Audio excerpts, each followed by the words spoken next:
Katherine Wells grabbed another handful of cookies and shoved them through the nursery door. "Just eat," she hissed at her 2-year-old son. "Eat and stop crying." The boy weighed 50 pounds. His tiny legs could barely hold his body. His breathing came in painful gasps. But Katherine didn't pick him up. She didn't hold him. She just threw more food at him, like he was an animal in a cage, then slammed the door shut and walked away. 5 nannies had already quit. The doctors had already warned her. But Katherine Wells didn't care. She had pills to take, and a husband to hate, and a life falling apart around her. And that little boy, he was just noise. Noise she could silence with sugar. Before we continue this story, I want to ask you something. Where are you watching from right now? And what time is it in your city? Drop a comment below. I love seeing how far these stories travel.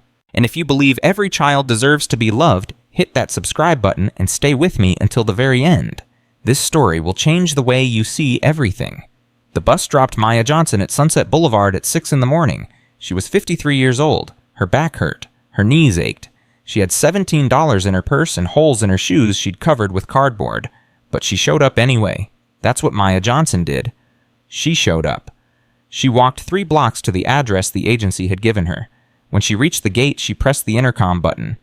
Nothing. She pressed again. A woman's voice came through. Flat, cold. "Yes? Good morning, ma'am. I'm Maya Johnson, the new housekeeper." Silence. Maya waited. 10 seconds? 20. Then a buzz and the gates opened. Maya walked up the path. Every window had its curtains drawn. Every inch of this place screamed money, but something felt wrong. She couldn't explain it. After 53 years on this earth, she'd learned to trust her gut. Her gut was screaming. The front door opened before she could knock. Katherine Wells stood there in a silk robe.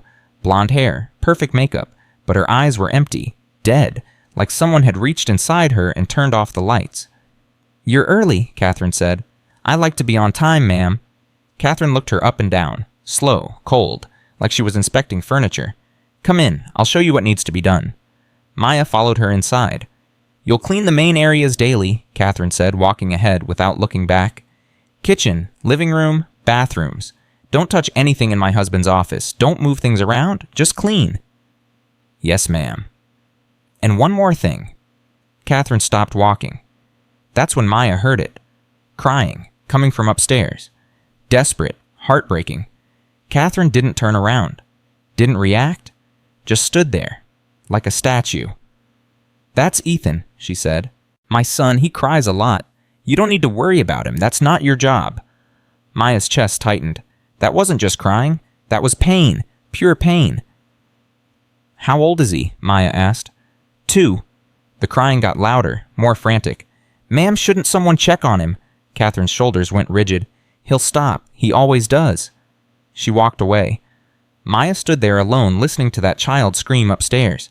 She'd been hired to clean floors, to dust shelves, to stay invisible. But that sound, that desperate, heartbreaking sound, she couldn't ignore it. Maya looked toward the stairs. "Don't do it," she told herself. "It's not your job. It's not your place." The crying got worse. Maya grabbed the railing and started climbing. She reached the top of the stairs. The crying was coming from a room at the end of the hall. The door was half open. She pushed it the rest of the way, and what she saw stopped her cold. The room was filled with expensive toys. A rocking horse that had probably cost thousands. Stuffed animals still in their packaging.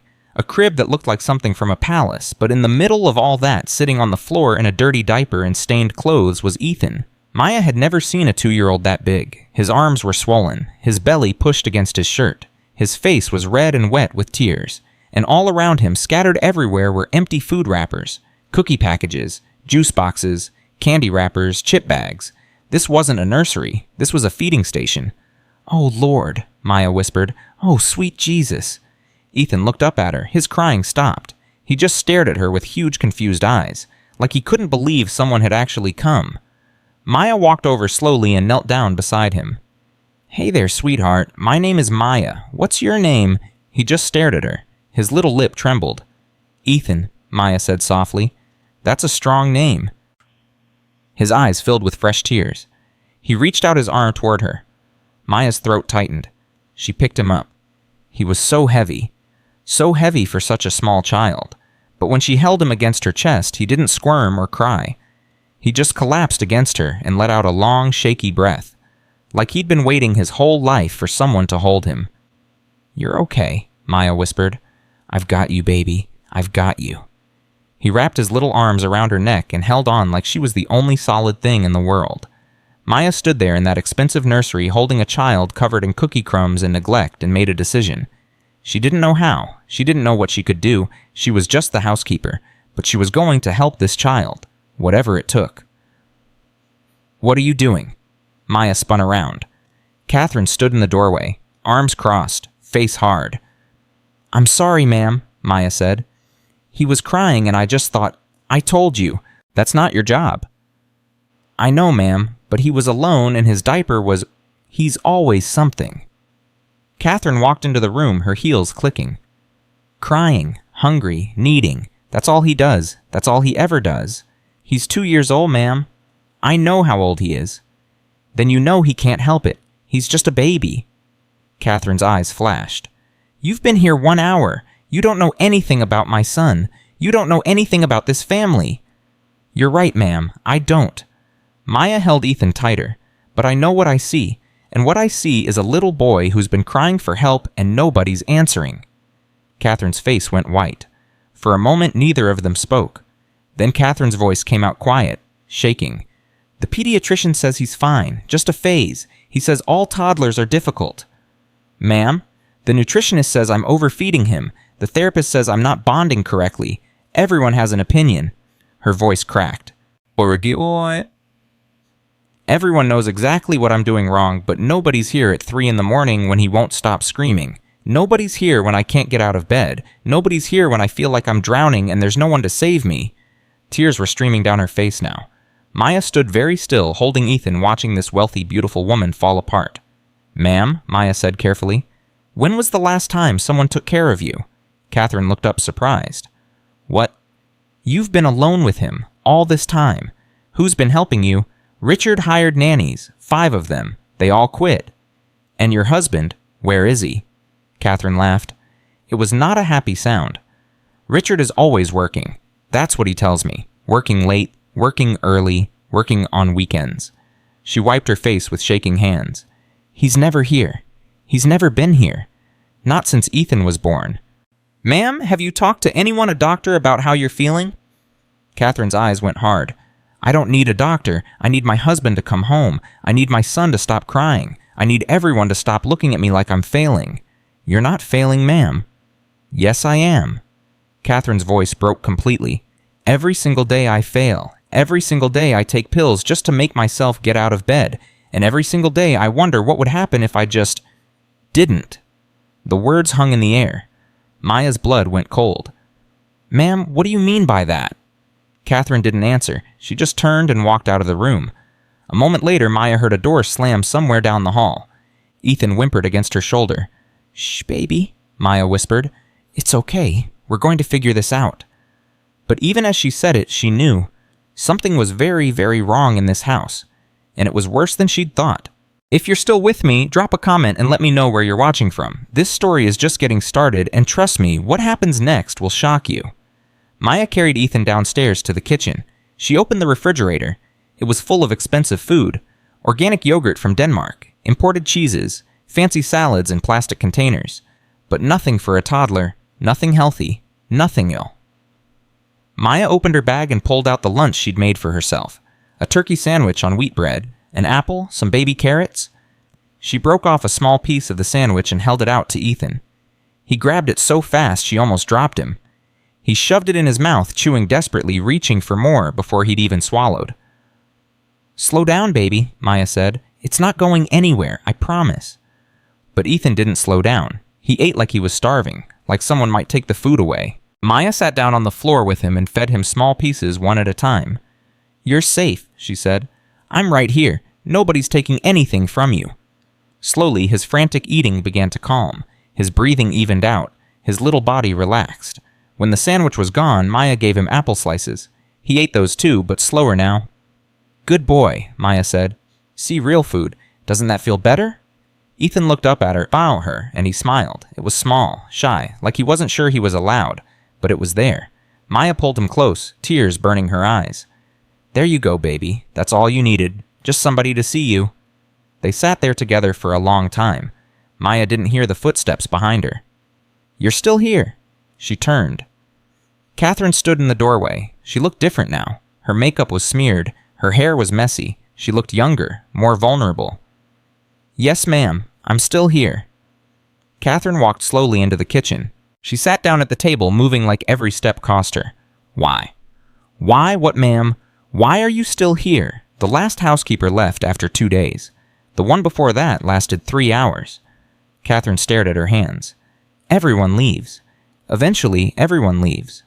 Maya looked at this woman. Really looked at her. She saw past the expensive clothes and perfect house. She saw a woman drowning. A woman who'd been drowning so long she'd forgotten what air felt like. "Ma'am, can I tell you something?" Katherine looked up. "I had 2 children who didn't make it. Born too early, too small. They lived for a few days and then they were gone." Katherine's eyes widened. "For years after that, I thought I was broken," Maya continued. "Thought I was being punished. Thought I was the worst mother in the world because I couldn't keep my babies alive." "I'm sorry," Katherine whispered. "I didn't know." How could you? We just met." Maya paused. "But here's what I learned after all those years of hurting. Being a mother isn't about being perfect. It's about showing up, day after day, even when you're tired, even when you're scared, even when you don't know what you're doing." "I don't know how to show up for him." Katherine's voice cracked. "I look at him and I feel nothing. Or everything. I can't tell anymore.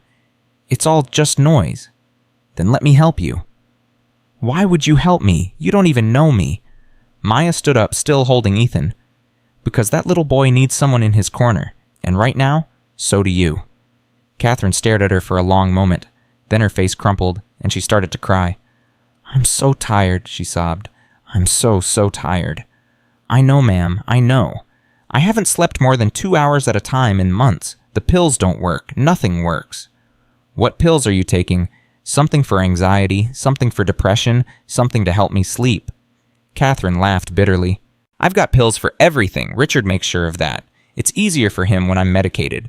Then he doesn't have to deal with me." "When was the last time you saw a doctor, a real doctor, not just someone who writes prescriptions?" "I don't remember." "Ma'am, that's not okay. You need help, real help." "I know." Katherine wiped her eyes. "I know I do, but every time I try to talk about it, Richard says I'm overreacting. He says I just need to try harder, be stronger, stop being so dramatic." Maya's jaw tightened. "Ma'am, with all due respect, that's not support. That's not love. That's someone who doesn't want to deal with your pain." Katherine looked up at her, shocked. "Nobody's ever said that to me before." "Then nobody's been honest with you." They stared at each other, then Ethan reached out toward Katherine. "Mama." The word was quiet, questioning, like he wasn't sure he was allowed to say it. Katherine froze. "Mama," he said again, his little hand stretching toward her. Katherine's whole body started shaking. He never reaches for me. He always pulls away." "He's reaching now," Maya said softly. "What are you going to do about it?" Katherine stood up slowly. Her legs were trembling. She walked toward Maya and Ethan like she was approaching something fragile. She reached out and touched Ethan's cheek. He didn't pull away. "Hi, baby," Katherine whispered. Ethan grabbed her finger and held on. Katherine's face crumpled. "Oh, God, oh my God." "Take him," Maya said. "Hold your son." Katherine reached out with shaking arms. Maya transferred Ethan to her slowly, carefully. For a moment, Ethan looked uncertain. He looked back at Maya. "It's okay, sweetheart," Maya said. "That's your mama. She loves you." Ethan turned back to Katherine, and then he did something he hadn't done in months. He rested his head on her shoulder. Katherine let out a sob so deep it shook her whole body. "I'm sorry," she cried, holding him tight. "I'm so sorry, baby. Mama's so sorry." Ethan wrapped his little arms around her neck. "Mama," he said again, just that one word, over and over. "Mama, mama, mama." Maya stepped back, tears streaming down her own face. This was what healing looked like. Slow, painful, imperfect, but real. The garage door opened. Maya heard a car pull in. Katherine's whole body went rigid. The softness disappeared from her face. She handed Ethan back to Maya so fast it was like she was getting rid of evidence. "That's Richard," Katherine said. Don't tell him about any of this, about what I said, please." "Ma'am, Please, you don't understand. He'll use it against me. He already thinks I'm crazy, if he knows how bad things really are. Footsteps came through the side door. Richard Wells walked into the kitchen. He was tall, handsome, expensive suit, but his eyes were cold. He was looking at his phone, barely paying attention to anything else.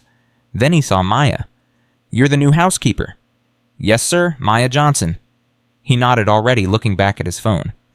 "Good. We've had trouble keeping help around here. Try not to quit on the first day." "I don't quit, sir." Richard glanced up. Something flickered in his eyes. Interest, maybe, or suspicion. "Is that so?" "Yes, sir. I've been working since I was 14 years old. Raised 4 siblings, buried 2 children, survived a husband who walked out." Maya met his gaze directly. "I don't quit." Richard stared at her for a long moment. Then he looked at Katherine. "Have you taken your medication today?" Katherine's face flushed. "Richard?" "It's a simple question." "Yes, I took it this morning." "Good." He walked toward the stairs, still looking at his phone. "I have calls to make. I'll be in my office. Don't disturb me." "Richard, I wanted to talk to you about Ethan. The doctor said—" "Later, Katherine. You always say later? Later never comes." Richard stopped walking. He turned around slowly. "What did you say?" Katherine's voice shook, but she didn't back down. "I said you always say later. I've been trying to talk to you for weeks about Ethan, about getting him help, about getting us help, but you're never here. And when you are here, you're on your phone or in your office or telling me you're too busy." "I'm busy because I'm working. Someone has to pay for this house, for the doctors, for the medication you need just to function." Katherine flinched like she'd been slapped. "That's not fair." "Nothing about this is fair, Katherine. I didn't sign up for a wife who can't get out of bed. I didn't sign up for a son who weighs 50 pounds at 2 years old. I didn't sign up for any of this." "Then what did you sign up for?" Silence. Richard's jaw tightened. "I have work to do." He walked out. A moment later, his office door slammed. Katherine stood in the middle of the kitchen, shaking. "Ma'am," Maya said quietly, "are you okay?" "I need to lie down," Katherine whispered. "Can you watch Ethan? Just for a little while." "Of course, ma'am." Katherine walked out without another word. Her footsteps went up the stairs. A door closed. Maya looked down at Ethan. He was watching her with those big, serious eyes. "It's okay, sweetheart," she said. "We're going to be okay." But she wasn't sure she believed it. The afternoon passed slowly. Maya cleaned while Ethan followed her from room to room. He never cried once. He just stayed close, his little hand always reaching for hers. At 3 o'clock, Katherine still hadn't come down. At 4 o'clock, Richard was still in his office. At 5 o'clock, Maya's shift was supposed to end, but she couldn't leave. Not like this. She fed Ethan dinner, more real food from her own bag. He ate it slowly, calmly, like he was finally learning that food wasn't something to fear. She gave him a bath, changed his diaper, put him in clean pajamas. She read him a story. By 7 o'clock, he was asleep. Maya stood in his doorway, watching him breathe. Something caught her eye, a piece of paper sticking out from under the dresser. She walked over and picked it up. A receipt. From a hotel, the Langham, Pasadena, dated 3 days ago. And on the back, in clear handwriting, Sophia, 818-555-0147, can't wait for Friday. Maya's hands went cold. She knew that handwriting. She'd seen it on the grocery list Katherine had given her that morning. Richard's handwriting. Maya stared at the receipt. She should put it back. This wasn't her business. This wasn't her life. This wasn't her marriage. But she thought about Katherine upstairs, taking pills to survive, wondering why her husband was never home. She thought about Ethan, learning that love came in food packages because nobody had time to hold him. She thought about what Katherine had said. I wonder what would happen if I just didn't. Maya folded the receipt and put it in her pocket. She didn't know what she'd do with it, but she knew it mattered. At 8 o'clock, Maya finally went home. Her apartment was small, 2 rooms, thin walls, old furniture, but it was hers. She'd worked 30 years for this, survived things that should have broken her, buried children, buried dreams, kept going anyway. That night she couldn't sleep. Every time she closed her eyes, she saw Ethan's face, those big, sad eyes, those arms reaching out for someone to hold him. She saw Katherine falling apart in the kitchen. She saw Richard walking away from his family like they were nothing. She thought about that receipt, the hotel, the name. Sophia, a husband who was never home because he was busy with another woman.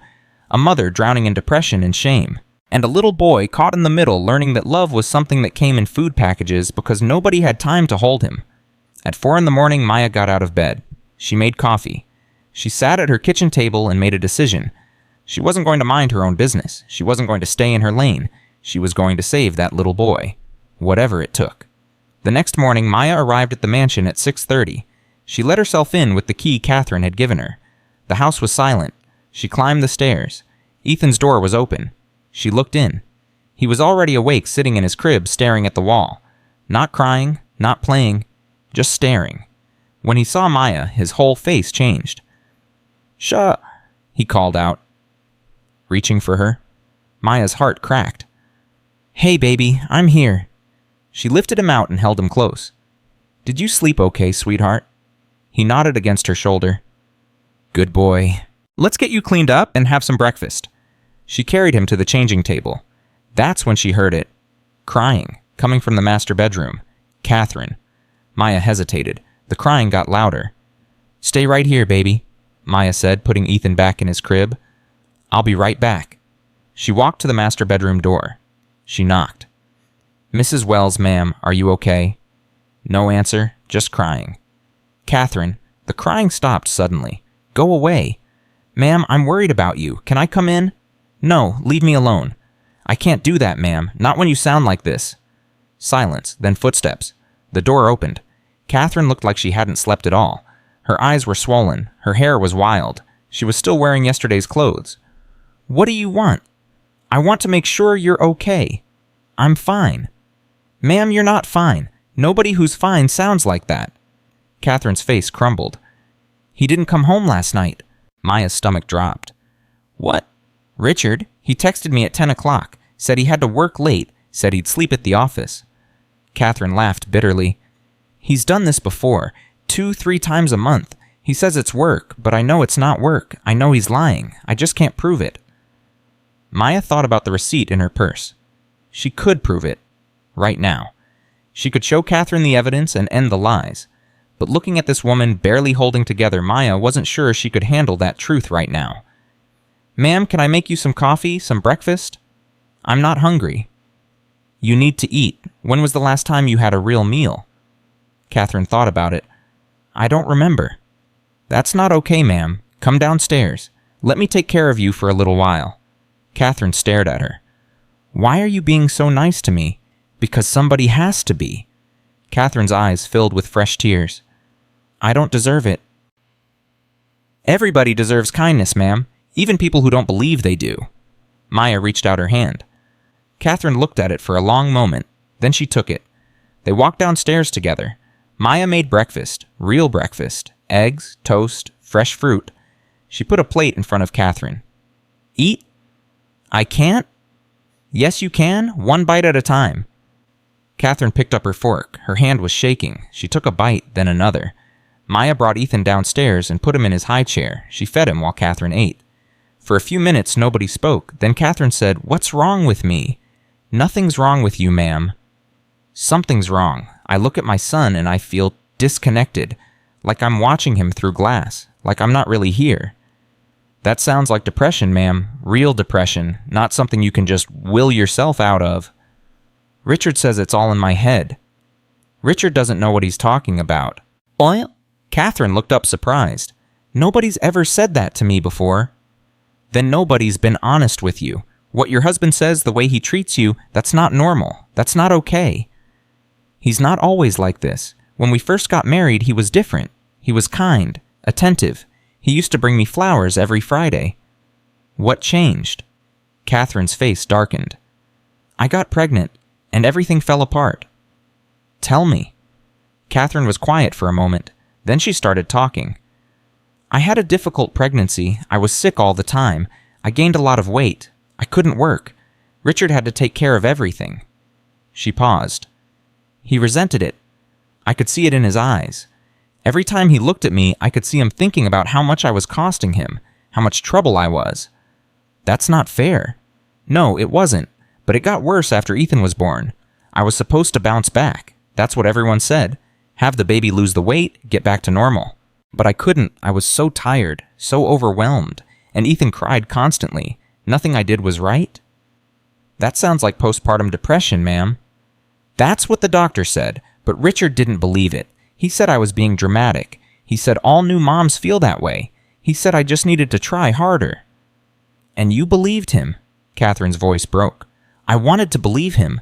I wanted to believe that if I just tried hard enough, everything would be okay. So I tried. I tried so hard, but it just got worse. And the worse it got, the more Richard pulled away. The more he worked, the more he stayed out late.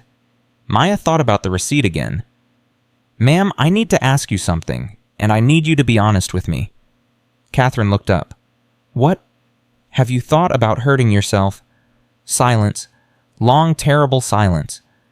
Ma'am? Katherine's eyes filled with tears. Sometimes, she whispered. Sometimes I think about what would happen if I just wasn't here anymore. If I just disappeared. Maya's blood ran cold. Ma'am, that's serious. That's very serious. I know. Have you told anyone, the doctor, your therapist? No, I can't. If Richard finds out, he'll use it against me. He'll say I'm crazy. He'll take Ethan away. He can't take Ethan away just because you're struggling. You don't know him. You don't know what he's capable of. Maya leaned forward. Ma'am, listen to me. I've been on this earth for 53 years. I've seen a lot of things. I've survived a lot of things. And I'm telling you right now, whatever you're feeling, it's not permanent. It can get better. But not if you don't get help. I'm scared. I know you are. But being scared isn't a reason to stay stuck. It's a reason to reach out. Katherine wiped her eyes. Will you help me? Yes, ma'am, I will. Will you stay? I'm not going anywhere. Katherine reached across the table and grabbed Maya's hand. Thank you, she whispered. Thank you. And for the first time since Maya had walked into this house, something shifted. A tiny crack of light in all that darkness. But what happened next would test everything. At 11 o'clock, Richard came home. He walked through the door looking tired. His suit was wrinkled. His tie was loose. But there was something else. Something Maya noticed immediately, a smear of lipstick on his collar, pale pink, not Katherine's color. Katherine saw it too. Her face went white. Where were you? She asked, her voice barely controlled. Working. I told you. All night. There was a crisis. I had to stay at the office. The office has lipstick now. Richard froze. His hand went to his collar. He looked down. Katherine. Who is she? There's no one. Don't lie to me. Katherine's voice rose. Don't you dare lie to me. I've been sitting here alone for months while you work late and sleep at the office and miss every dinner and every bedtime. And now you come home with another woman's lipstick on your collar, and you want me to believe it's nothing. Keep your voice down. Why? Because the help is listening. Katherine laughed bitterly. I don't care who's listening. I want the truth. For once in our marriage, I want the truth. Richard's face went hard. You want the truth? Fine. The truth is I can't stand being here. The truth is coming home feels like walking into a prison. The truth is you're not the woman I married anymore. You're just this shell, this medicated, crying, helpless shell. Katherine looked like she'd been stabbed. That's not fair.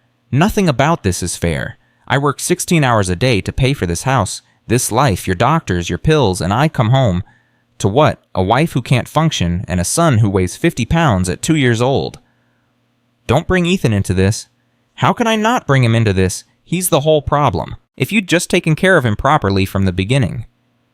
I tried. I tried so hard, but I was sick. I needed help, and you weren't there. I was working. You were running away just like you're doing now. They were screaming at each other now, faces, red veins bulging. Maya scooped up Ethan and stepped back, shielding him from the noise. Shh, baby, she whispered.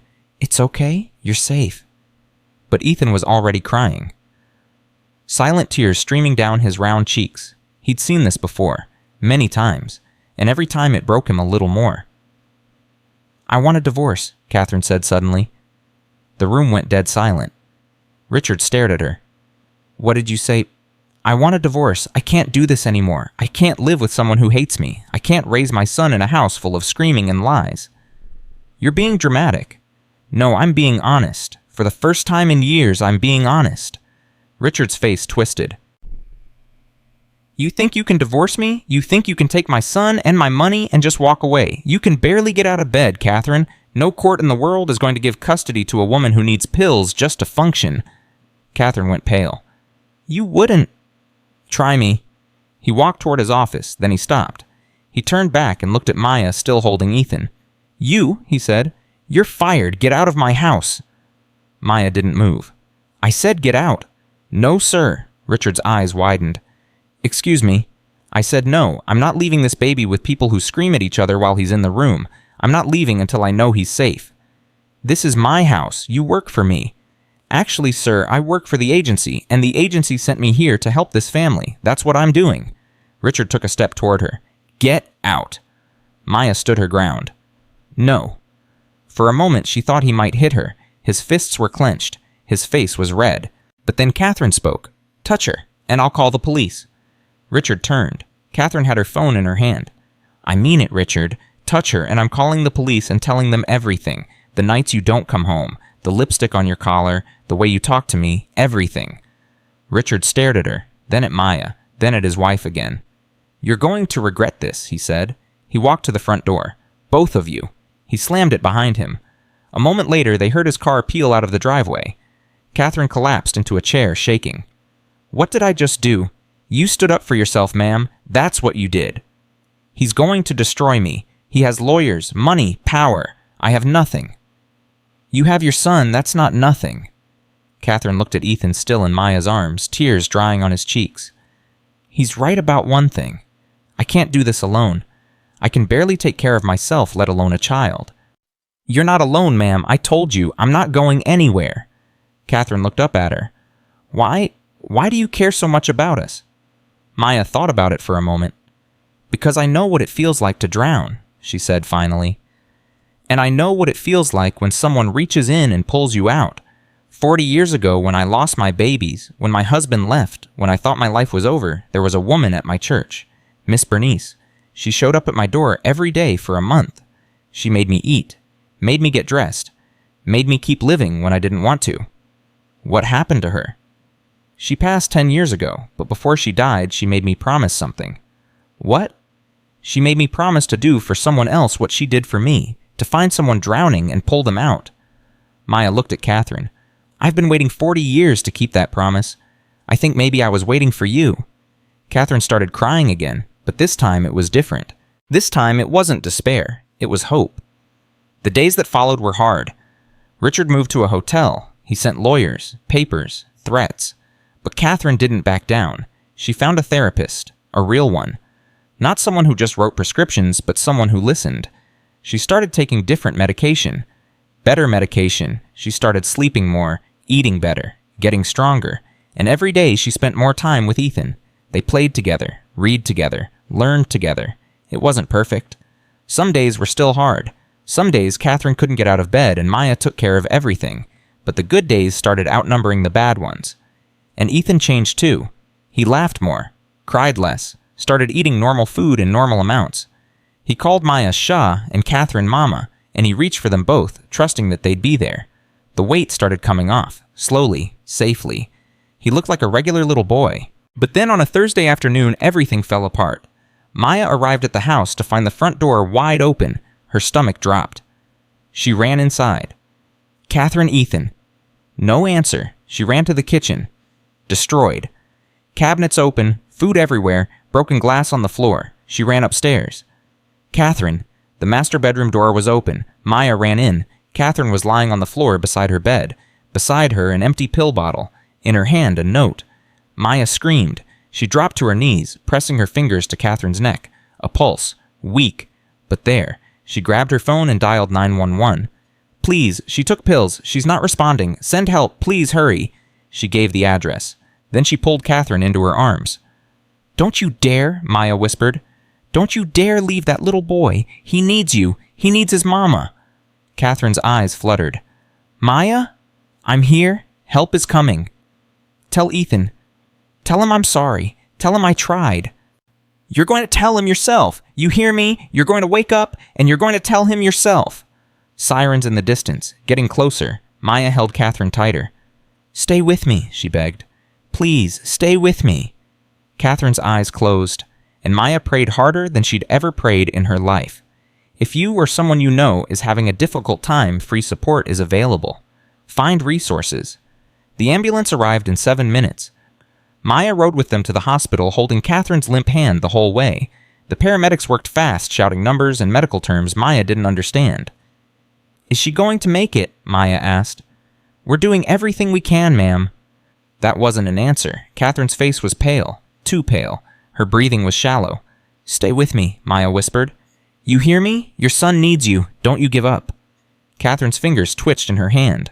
Maya held on tighter. At Cedars-Sinai, they rushed Katherine through the emergency doors. A nurse stopped Maya at the entrance.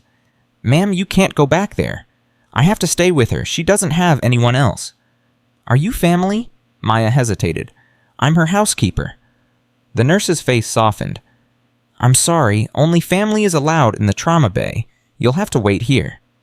"But I'm sorry." The doors swung closed. Maya stood there alone, her hands shaking Katherine's blood on her shirt from where she'd held her. Then she remembered. Ethan.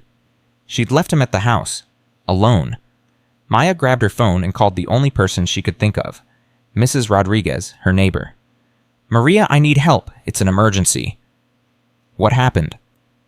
"I can't explain right now. I need you to go to an address in Beverly Hills. There's a little boy there, 2 years old. He's alone. Please, Maria, please get him." "Give me the address." Maya gave it to her. "I'm on my way," Maria said. Maya hung up and sank into a plastic chair. Her hands were still shaking. She closed her eyes and prayed. 2 hours later, a doctor came out. "Are you here for Katherine Wells?" Maya jumped to her feet. "Yes, is she okay?" The doctor looked tired. His scrubs were wrinkled, but his eyes were kind.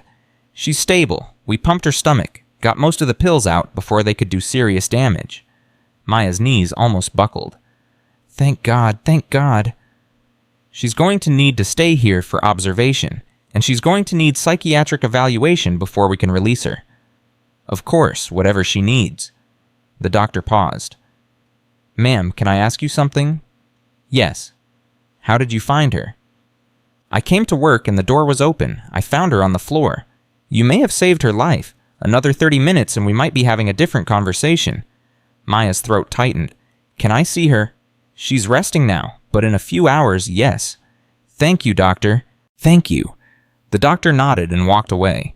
Maya sat back down and let the tears come. She'd almost lost her. She'd almost lost them both. At 4 o'clock, Maria called. "I have him, the little boy. He was in his crib crying, but he's okay. I've got him at my apartment." "Thank you, Maria. Thank you so much." "What happened, Maya? What's going on?" "His mother. She tried to hurt herself. She's in the hospital." Maria was quiet for a moment. "That poor baby. That poor, poor baby. Can you keep him tonight? I don't know when I'll be back." "Of course. He's safe with me." "Thank you. I owe you everything." "You don't owe me anything. Just take care of that woman." Maya hung up. She leaned her head against the wall and closed her eyes. This was supposed to be a cleaning job, floors and counters and dust, nothing more. But now she was in too deep to walk away. At 6 o'clock, a nurse came to get her. "Mrs. Wells is awake. She's asking for you." Maya followed her through the hospital past rooms full of beeping machines and worried families. Katherine was in a private room at the end of the hall. She looked small in the hospital bed, fragile, like a bird with broken wings, but her eyes were open. "Maya." Her voice was barely a whisper. Maya walked over and sat down beside her. "Hey, ma'am, how are you feeling?" "Like I failed at everything, even dying." "Don't say that." "It's true." Katherine's eyes filled with tears. "I couldn't even do that right." "You didn't fail at anything. You survived. That's not failure. That's strength. It doesn't feel like strength. It feels like weakness. It feels like I ruined everything." Maya took her hand. "Ma'am, listen to me. What you did today wasn't about weakness. It was about pain. Pain so big you couldn't see any other way out. But there is another way. There's always another way." "What way Richard's going to take Ethan? He's going to use this against me. He's going to tell everyone I'm crazy and they're going to believe him." "He can try, but he's not going to win." "How do you know?" "Because you're going to fight. You're going to get better. You're going to show everyone that you're a good mother who hit a rough patch, and I'm going to be right here beside you the whole time." Katherine stared at her. Why do you keep helping me?" "Because that's what people do, ma'am. When someone's drowning, you don't walk away. You reach in and pull them out." Katherine's tears spilled over. I don't deserve you. Yes, you do. You deserve someone in your corner. Everyone does. They sat in silence for a moment. Then Katherine asked the question Maya had been dreading. Where's Ethan? He's safe. My neighbor is watching him. Your neighbor? Maria Rodriguez. She's a good woman. Raised 6 kids of her own. He's in good hands. Katherine's face crumbled. I left him alone. I was so lost in my own pain I forgot about him. What kind of mother does that? A mother who's sick. A mother who needs help. That's what kind. The same kind of mother who throws food at her son instead of holding him. Maya was quiet. I've been a terrible mother, Katherine whispered. From the very beginning. I didn't bond with him when he was born. I couldn't breastfeed. I couldn't comfort him. All I could do was give him food to make him stop crying. And now he's sick because of me. He's not sick. He's struggling. There's a difference. Is there? Yes, ma'am. Sickness is permanent. Struggling is temporary. And he's already getting better. You've seen it yourself. Katherine closed her eyes. I want to be better. I want to be the mother he deserves. Then that's what you're going to do, one day at a time, starting now. Katherine opened her eyes. Will you bring him to see me tomorrow? If the doctors say it's okay. Please, I need to see him. I need to tell him I'm sorry. He's 2, ma'am. He doesn't need apologies. He just needs his mama. Katherine nodded slowly. Okay. A nurse knocked on the door. Ma'am, visiting hours are ending soon. Mrs. Wells needs to rest. Maya stood up. I'll be back tomorrow, first thing. Maya? Yes? Katherine's voice broke. Thank you for not giving up on me. Maya squeezed her hand. Never. She walked out of the room, but at the end of the hall, she stopped. Richard was standing by the nurse's station talking to a doctor. He hadn't seen her yet. Maya stepped back, pressing herself against the wall, listening. I want her transferred to a psychiatric facility, Richard was saying. She's clearly a danger to herself and others. Mr. Wells, your wife is stable. She doesn't need to be transferred. She tried to kill herself. She left our son alone in the house. How is that stable? I understand your concerns, but my concerns are for my son. If she's released, she could try this again. She could hurt him. Maya's blood boiled. She stepped around the corner. She would never hurt him. Richard turned. His face went hard when he saw her. What are you doing here? I'm the one who found her. I'm the one who called 911. I'm the one who saved her life. You're also the one who should be minding your own business. Your wife is my business, Mr. Wells. That little boy is my business. Someone has to look out for them. Richard's eyes narrowed. You're fired. I told you that yesterday. You can't fire me. I don't work for you. You work in my house. Your house where you're never home. Your house where your wife has been drowning alone for 2 years.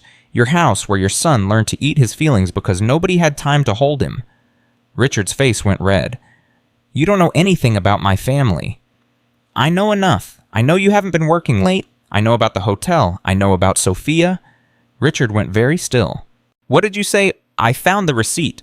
The Langham, Pasadena. Your handwriting on the back. You went through my things. It fell out of your pocket. I just picked it up. Richard took a step toward her. Give it to me. I don't have it on me. Where is it? Somewhere safe. Richard's jaw tightened. You're making a very big mistake. No, sir, you're the one who made a mistake. You cheated on your wife while she was sick. You abandoned your son, and now you want to lock her away so you can take everything. That's not what this is about. Then what is it about? Richard didn't answer. That's what I thought. Maya stepped closer. Let me tell you something, Mr. Wells. I've been poor my whole life. I've got nothing to lose. But you've got everything to lose. And if you try to hurt that woman or take that little boy away from her, I'll make sure everyone knows exactly what kind of man you are. Richard stared at her. You're threatening me. I'm promising you. They stood there face to face, neither backing down. Then Richard smiled. Cold. Dangerous. You have no idea who you're dealing with. Neither do you. Richard laughed. You're a housekeeper, a nobody. You think anyone's going to listen to you over me? I think the truth has a way of coming out, sir. And when it does, all your money won't be able to bury it. Richard's smile faded. This isn't over. No, sir, it's just beginning. He turned and walked away. Maya watched him go, her heart pounding. She'd just made a powerful enemy, but she didn't care. Some things were worth fighting for. If you're still with me, I need you to comment below and tell me where you're watching from. because this story is far from over, and what happens next is going to break your heart. The next morning, Maya brought Ethan to the hospital. He was confused when she picked him up from Maria's apartment. He kept looking around for his mother. "Mama," he asked. "We're going to see Mama right now, sweetheart. She's in a special place where doctors are helping her feel better. Mama's sick." "Yes, baby, Mama's been sick for a while, but she's getting better." Ethan was quiet for a moment. Then he said, "Shaw, stay." Maya's heart broke. "Yes, baby, Shaw's not going anywhere." At the hospital, a social worker was waiting for this. Her name was Patricia Coleman. She was a tall black woman with kind eyes and gray hair pulled back in a neat bun. "Ms. Johnson." "Yes, ma'am." "I'm Dr. Coleman. I work with the Family Services Department here at the hospital. I need to talk to you about Ethan." Maya's stomach dropped.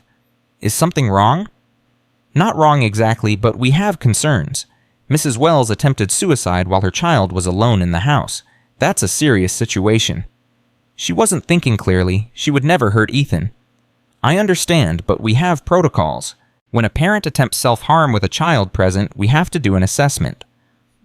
"What kind of assessment?" "We need to determine if Ethan is safe, if he can stay with his mother, or if other arrangements need to be made." Maya's grip on Ethan tightened. "What other arrangements?" "Foster care. Temporary custody with a family member." Dr. Coleman paused. "Or possibly with someone the court deems appropriate. His father is trying to take him, Richard Wells." "I'm aware. He's already been in contact with our office." "That man doesn't care about Ethan. He hasn't been home in weeks. He's been cheating on his wife. He just wants to punish her." Dr. Coleman's expression didn't change. "Those are serious allegations, Ms. Johnson. They're the truth." Dr. Coleman studied her for a long moment. "Tell me about your relationship with this family." "I'm the housekeeper. I've been working there for 2 weeks." "And in those 2 weeks, what have you observed?" Maya took a breath. "I've observed a mother who's been struggling alone with postpartum depression for 2 years. I've observed a father who's never home, who criticizes his wife constantly, who makes her feel worthless. I've observed a little boy who weighs 50 pounds because nobody taught him that food isn't love." Dr. Coleman was taking notes. "Go on." "I've also observed change. In the last week, Mrs. Wells started connecting with her son. She played with him, held him, started acting like a real mother. She was getting better. And then her husband came home with lipstick on his collar and everything fell apart." "So you believe the suicide attempt was triggered by marital problems?" "I believe it was triggered by years of pain that finally became too much. But I also believe she can recover. I believe she wants to recover. And I believe taking Ethan away from her would destroy any chance she has. Doctor." Coleman finished writing. "Ms. Johnson, can I be honest with you, please? In my 20 years of doing this job, I've learned to read people, and I can tell you're not just a housekeeper anymore. You're invested in this family." "Yes, ma'am, I am." "Why?" Maya thought about the question. "Because nobody else is. Because that little boy needs someone to fight for him. Because his mother needs someone to believe in her. And because I promised someone a long time ago that if I ever found a family drowning, I'd reach in and pull them out." Dr. Coleman nodded slowly. "I'm going to recommend that Ethan stay in your care temporarily while we complete our assessment. Is that something you're willing to do?" Maya's eyes filled with tears. "Yes, ma'am, absolutely." "It won't be easy. You'll have to complete paperwork, background checks, home visits. Whatever it takes." Dr. Coleman stood up. "Let's go see Mrs. Wells." Katherine cried when she saw Ethan. "Oh, baby. Oh, my baby." Ethan reached for her. "Mama." Maya transferred him carefully into Katherine's arms, mindful of the IV lines and monitors. Katherine held him like she'd never let go. "I'm sorry," she whispered into his hair. "Mama's so sorry." Ethan just held on his little face buried in her shoulder. Dr. Coleman watched from the doorway. "Mrs. Wells, I need to inform you that we're placing Ethan in temporary custody of Ms. Johnson while you complete your treatment here." Katherine looked up panicked. "What? No, please, don't take him." "It's not permanent. It's just until you're discharged and cleared by psychiatric evaluation." "How long?" "That depends on your progress. It could be a few days. It could be longer."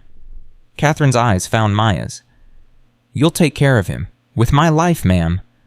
You'll bring him to see me. Every day." Katherine's tears fell faster. Promise me you won't let Richard take him." "I promise." "Doctor," Coleman stepped forward. Mrs. Wells, Ms. Johnson can visit with Ethan for another hour. Then she'll need to take him home and let you rest. Can I just hold him a little longer? Of course. Maya stepped back, giving them space. For the next hour, she watched Katherine hold her son. Really hold him. Not pushing food at him, not trying to make him stop crying. Just holding him and loving him and being present. It was the most beautiful thing Maya had ever seen. But she knew the fight was just beginning. 3 days later, Richard made his move. Maya was at her apartment with Ethan when someone knocked on the door. She opened it to find 2 men in suits. Maya Johnson. Yes. We're here on behalf of Richard Wells. This is a court order for temporary custody of Ethan Wells. Maya's blood went cold. What? One of the men handed her a document. Mr. Wells has been granted emergency custody pending the outcome of Mrs. Wells's psychiatric evaluation. We're here to take the child. No. Ma'am, this is a court order. You don't have a choice. I have custody. The hospital gave me custody. That was a hospital recommendation. This is a court order. It supersedes. Maya's hands were shaking. He can't take care of that boy. He hasn't seen him in weeks. That's not our concern, ma'am. We're just here to execute the order. Please, please don't do this. Where is the child? Maya didn't answer. Ma'am, if you don't cooperate, we'll have to involve the police. Behind her, Ethan started crying. Shasha, what's wrong? The men pushed past her. No. Maya tried to block them. You can't take him. Ma'am, step aside. He's just a baby. He's scared.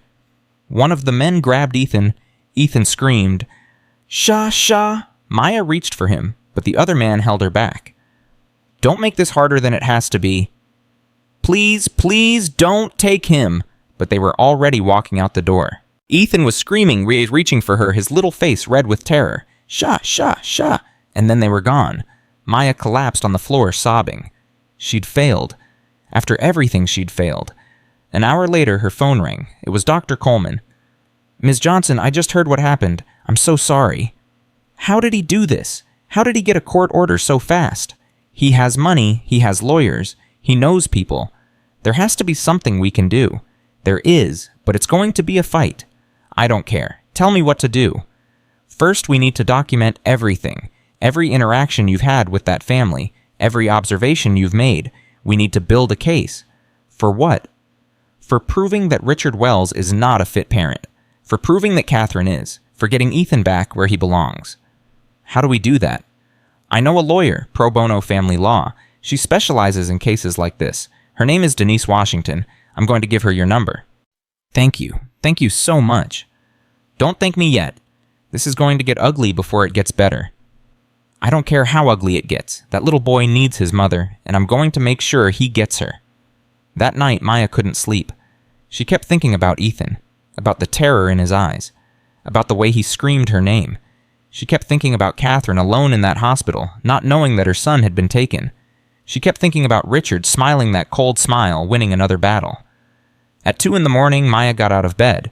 She made coffee. She sat at her kitchen table and started writing. Everything she'd seen, everything she'd heard, every detail she could remember. The pills Katherine took every morning. The lipstick on Richard's collar. The empty food wrappers in Ethan's nursery. The words Katherine had said about wanting to disappear. The way Richard talked to his wife like she was nothing. The hotel receipt. The name. Sophia. Maya wrote it all down. Page after page after page. By sunrise, she had 30 pages. By noon, she had a meeting with Denise Washington.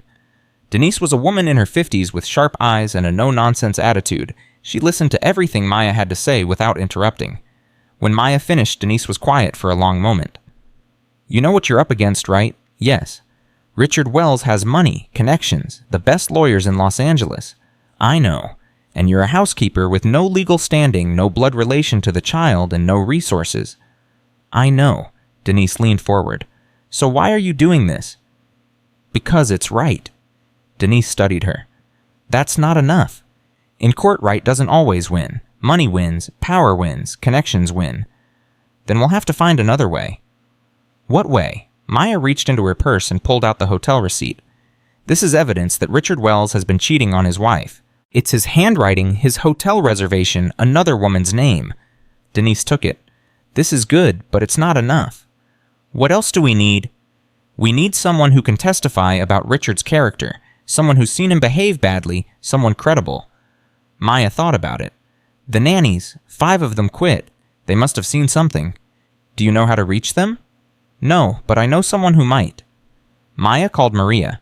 Maria, I need a favor. Anything. The Wells family had nannies. 5 of them. They all quit. I need to find them. How? The agency that hired me. They must have records. I know someone who works at an employment agency in West LA. Let me see what I can find out. 2 days later, Maria called back. I found 3 of them. The other 2 left the state. Give me their names? Sarah Mitchell, Jennifer Park, and Rosa Gutierrez. Maya wrote them down. Thank you, Maria. Be careful, Maya. That man is dangerous. I know. Over the next week, Maya tracked down each of the former nannies. Sarah Mitchell didn't want to talk at first. I signed a non-disclosure agreement. I can't say anything about that family. What if there's a child in danger? Sarah was quiet. What kind of danger? His father has custody. His mother tried to kill herself, and I've seen what happens in that house. That little boy is not safe. Sarah sighed.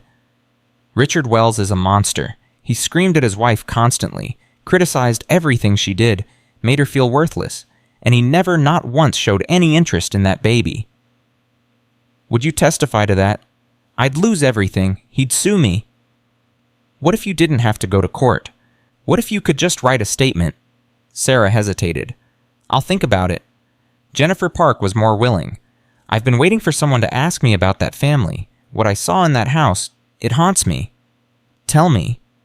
Katherine was falling apart. She was alone all this time. Richard was never there. And when he was, he treated her like garbage. He'd say things like, what did you do all day? Why is the house a mess? Why can't you control the baby? Like it was all her fault. What about Ethan? That poor kid. He cried constantly because no one held him. Katherine tried, but she was so overwhelmed. And Richard acted like the baby didn't exist. He'd walk right past him without even looking. Why did you quit? Because I couldn't watch it anymore, and because Richard started making comments about me. Inappropriate comments. I got out before it went further. Would you testify? Yes, absolutely. Rosa Gutierrez was the last one. She cried when Maya found her. I've been praying for that baby every night. I knew something terrible was going to happen. What did you see? I saw a woman drowning. I saw a man who didn't care. And I saw a baby who was being fed instead of loved. Rosa wiped her eyes. I tried to help Katherine. I told her she needed therapy, real therapy, but Richard wouldn't allow it. He said it was a waste of money. He said she just needed to try harder. When did you quit? 6 months ago, after Richard accused me of stealing. I didn't steal anything. He just wanted me gone because I was getting too close to Katherine, because she was starting to trust me. Would you write a statement about what you saw? I'll do more than that. I'll stand up in court and tell the whole world what kind of man Richard Wells really is. Maya had what she needed. 3 former nannies willing to testify, a hotel receipt proving infidelity, 30 pages of her own observations, and a lawyer ready to fight. She called Denise. I have everything. I'm ready. Good, because we file tomorrow. Maya hung up. For the first time in days, she felt hope, but she knew the hardest part was still to come. The next morning, Maya went to the hospital to tell Katherine. Katherine had been moved out of intensive care and into a regular room. She looked better, more color in her face, more light in her eye. But when Maya walked in, Katherine knew something was wrong. What happened? Maya sat down beside her. Ma'am, I need to tell you something. Where's Ethan? Why isn't he with you? Richard took him 3 days ago. He got a court order. Katherine's face went white. No. I'm sorry. I tried to stop them. I couldn't. Where is he? Is he okay? I don't know. Richard won't let anyone see him. Katherine started hyperventilating. I have to get out of here. I have to find my son. Ma'am, you can't. You're not cleared yet. I don't care. He has my baby. He has my baby. Katherine, listen to me. Maya grabbed her hands. We're fighting this. I have a lawyer. I have witnesses. We're filing papers today to get Ethan back. What witnesses? The nannies, 3 of them. They're going to testify about what Richard is really like. Katherine stared at her. You did that for me. For you and for Ethan. You're not alone in this fight. You never were. Katherine burst into tears. I don't deserve this. After everything I've done, stop saying that. You made mistakes. You were sick, but you're getting better, and you're going to get your son back. How do you know? Because I believe in you, and I believe in the truth, and sooner or later, the truth always wins. Katherine wiped her eyes. What do I have to do? Get better. That's it. Focus on getting healthy. Let us handle the rest. When will I see him? Soon, ma'am. I promise. Soon. The court date was set for 2 weeks later. Maya spent every day preparing, gathering documents, talking to witnesses, meeting with Denise. She visited Katherine every day, keeping her updated, keeping her spirits up. Katherine was making progress. The new medication was working. She was sleeping better, eating better, thinking more clearly. She started talking about the future, about what she'd do differently, about the kind of mother she wanted to be, and every day she asked the same question. Is Ethan okay? Maya never had an answer. Richard had hired security. No one could get close to the house. No one could see the little boy inside. But Maya didn't give up hope. She couldn't. The night before the hearing, Maya sat in her apartment going over her notes one more time. Her phone rang. Unknown number. She answered. Hello? Maya Johnson. Yes. This is Richard Wells. Maya's blood went cold. What do you want? I want to make a deal. I'm not interested in your deals. You should be, because if you go to court tomorrow, you're going to lose. We'll see about that. Richard laughed. You think 3 nannies and a hotel receipt are going to take me down? I have lawyers who eat people like you for breakfast. I have judges who owe me favors. I have more money than you'll ever see in your lifetime. Money can't buy everything, Mr. Wells. No, but it can buy silence, and that's what I'm offering you. Excuse me. $100,000, cash, tomorrow. All you have to do is drop the case and walk away. Maya was quiet for a moment. That's a lot of money. It's enough for you to retire, buy a house, never work again. And what about Ethan? What about Katherine? That's not your concern. Maya took a breath. No. What? No, I don't want your money. I want that little boy back with his mother where he belongs. You're making a mistake. No, sir, I'm making a choice, and I choose to fight. Richard's voice went hard. Then I'll destroy you. You and Katherine and anyone else who gets in my way. You can try. Maya hung up. Her hands were shaking, but her resolve was stronger than ever. Tomorrow she would face Richard Wells in court. Tomorrow she would fight for Ethan, and no matter what happened, she would not back down. The morning of the hearing, Maya woke up at 4 o'clock. She couldn't sleep anyway. Her mind kept racing through everything that could go wrong. Richard's money, Richard's lawyers, Richard's connections. But she also thought about everything that could go right. The truth. She had the truth on her side. That had to count for something. At 6 o'clock, she put on the nicest clothes she owned. A navy blue dress she'd bought for her sister's funeral 5 years ago. Simple, dignified. The only thing in her closet that looked like it belonged in a courtroom. At 7 o'clock, she met Denise at a coffee shop near the courthouse. How are you feeling? Denise asked. Terrified. Good. That means you understand what's at stake. What if we lose? Denise looked her in the eye. Then we appeal. Then we fight again. Then we keep fighting until we win. And if we never win, that's not an option. Not for that little boy. Maya nodded. Okay, let's do this. The courthouse was crowded. Maya had never been inside a building like this. Everything was cold and formal. People in suits walked past her like she was invisible. She found the courtroom on the 3rd floor. Richard was already there. He was sitting at a table with 3 lawyers.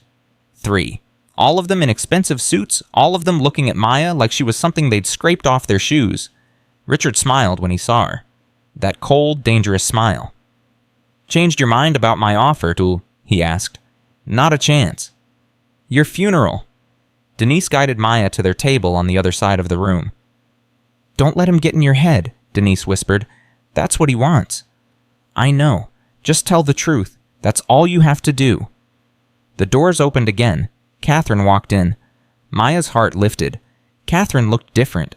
Stronger. She was wearing a simple gray dress, her hair pulled back, her makeup minimal, but her eyes were clear, focused, determined. She walked straight to Maya and hugged her. Thank you, Katherine whispered, for everything. Don't thank me yet. We haven't won. We will. I believe that now. Katherine sat down beside her. Richard's smile faded. He hadn't expected his wife to show up. He'd expected her to still be in the hospital, broken and defeated. But Katherine Wells was done being broken. The judge entered at exactly 9 o'clock. Her name was Judge Patricia Morrison. She was in her 60s with gray hair and sharp eyes that seemed to see everything. "This hearing is to determine temporary custody of Ethan Wells, age 2, she said. "Mr. Wells has filed for sole custody. Mrs. Wells is contesting. Let's begin." Richard's lead lawyer stood up. "Your Honor, my client is a successful businessman with the resources to provide a stable home for his son, Mrs. Wells, on the other hand, attempted suicide while the child was alone in the house. She has a documented history of mental illness. She is clearly unfit to be a parent." Maya's hands clenched under the table. Denise stood up. "Your Honor, Mrs. Wells has been receiving treatment for postpartum depression, a condition that affects millions of mothers. She is not mentally ill. She was sick, and she's getting better. What's more, we have evidence that Mr. Wells has been absent from the family home for months. He has shown no interest in his son's welfare, and he has been unfaithful to his wife." "Objection," Richard's lawyer said. "Irrelevant." "Overruled," Judge Morrison said. "Infidelity speaks to character, and character is relevant in custody cases. Continue, Ms. Washington." Denise nodded. "We have witnesses, Your Honor. 3 former nannies who worked in the Wells household.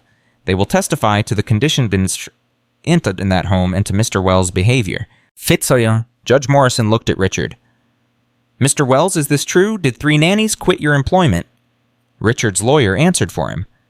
"Childcare is difficult, Your Honor. It's not uncommon for nannies to leave." "I asked Mr. Wells." Richard cleared his throat. "Yes, Your Honor, 3 nannies quit, but that was because of my wife's instability, not anything I did." "We'll see about that." Judge Morrison turned to Denise. "Call your first witness." Sarah Mitchell took the stand. She was nervous.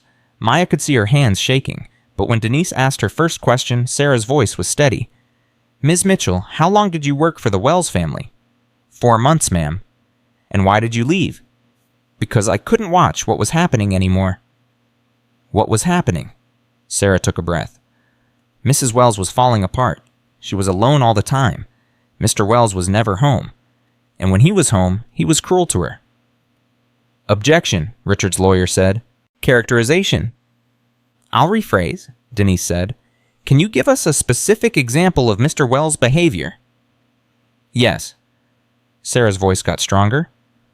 "One night I was putting Ethan to bed. I heard Mr. Wells come home. He started yelling at Mrs. Wells immediately, asking why the house was a mess, why dinner wasn't ready, why the baby was still awake." "What did Mrs. Wells say?" "She tried to explain. She said she'd been up all night with Ethan. She said she was exhausted, but Mr. Wells didn't care. He said—" Sarah paused. "He said she was useless. He said he didn't know why he'd married her. He said she couldn't do anything right." And Mrs. Wells' response? She cried. She just stood there and cried. "What about Ethan during all this?" "He was in my arms. He was crying too. He could hear everything." Maya looked at Katherine. Tears were streaming down her face, but she didn't look away. She was facing her past head on. Richard's lawyer stood up for cross-examination. "Ms. Mitchell, isn't it true that you signed a non-disclosure agreement when you left the Wells family?" "Yes." "And isn't it true that by testifying here today, you're violating that agreement?" "I don't care about the agreement. I care about that little boy." "Move to strike," the lawyer said. "Non-responsive." "Denied," Judge Morrison said. The witness answered the question. Next. Jennifer Park was next. She was calmer than Sarah, more confident. She looked directly at Richard as she spoke. "I worked for the Wells family for 6 months.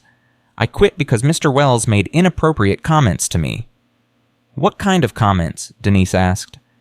"Sexual comments. About my body. About what he'd like to do to me." Richard's face went red. "That's a lie," he said. "Mr. Wells, you'll have your turn," Judge Morrison said sharply. "Continue, Ms. Park." "I told him to stop. He said if I reported him, no one would believe me. He said he'd make sure I never worked in Los Angeles again." "Did you report him?" "No, I was scared. I just quit." "And what did you observe about the Wells family during your time there?" "Mrs. Wells was depressed. Anyone could see it. She needed help, but Mr. Wells wouldn't allow it. He said therapy was a waste of money. He said she just needed to try harder." "What about Ethan?" "Ethan was neglected, not by Mrs. Wells. She tried, but she was overwhelmed. And Mr. Wells? Jennifer shook her head.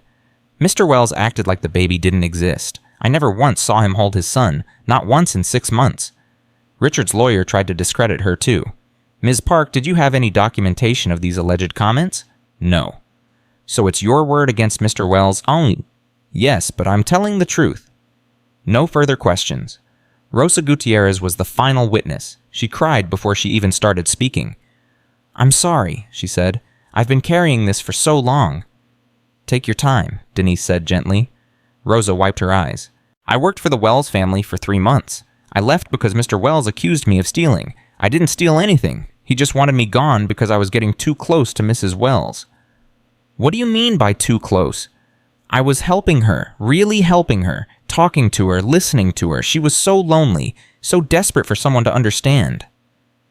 What did she tell you? She told me she felt like she was drowning. She told me she loved her son but didn't know how to show it. She told me...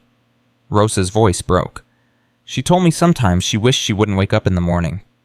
The courtroom went silent. Did you tell anyone? I tried to tell Mr. Wells. I said his wife needed professional help. He said I was overstepping. He said it wasn't my place. The next day, he accused me of stealing and fired me. He fired you for trying to help his wife?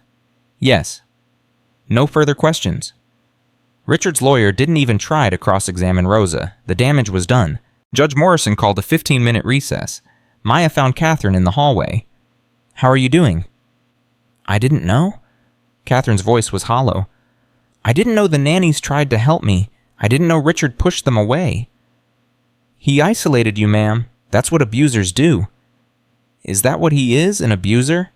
What do you think? Katherine was quiet for a long moment. I think I've been so busy blaming myself that I never saw what he was doing to me. To us? It's not too late to see it now. No, it's not. Katherine straightened her shoulders. Let's finish this. If you're still with me, I need you to drop a comment and tell me what you think is going to happen next, because this story is about to take a turn nobody saw coming.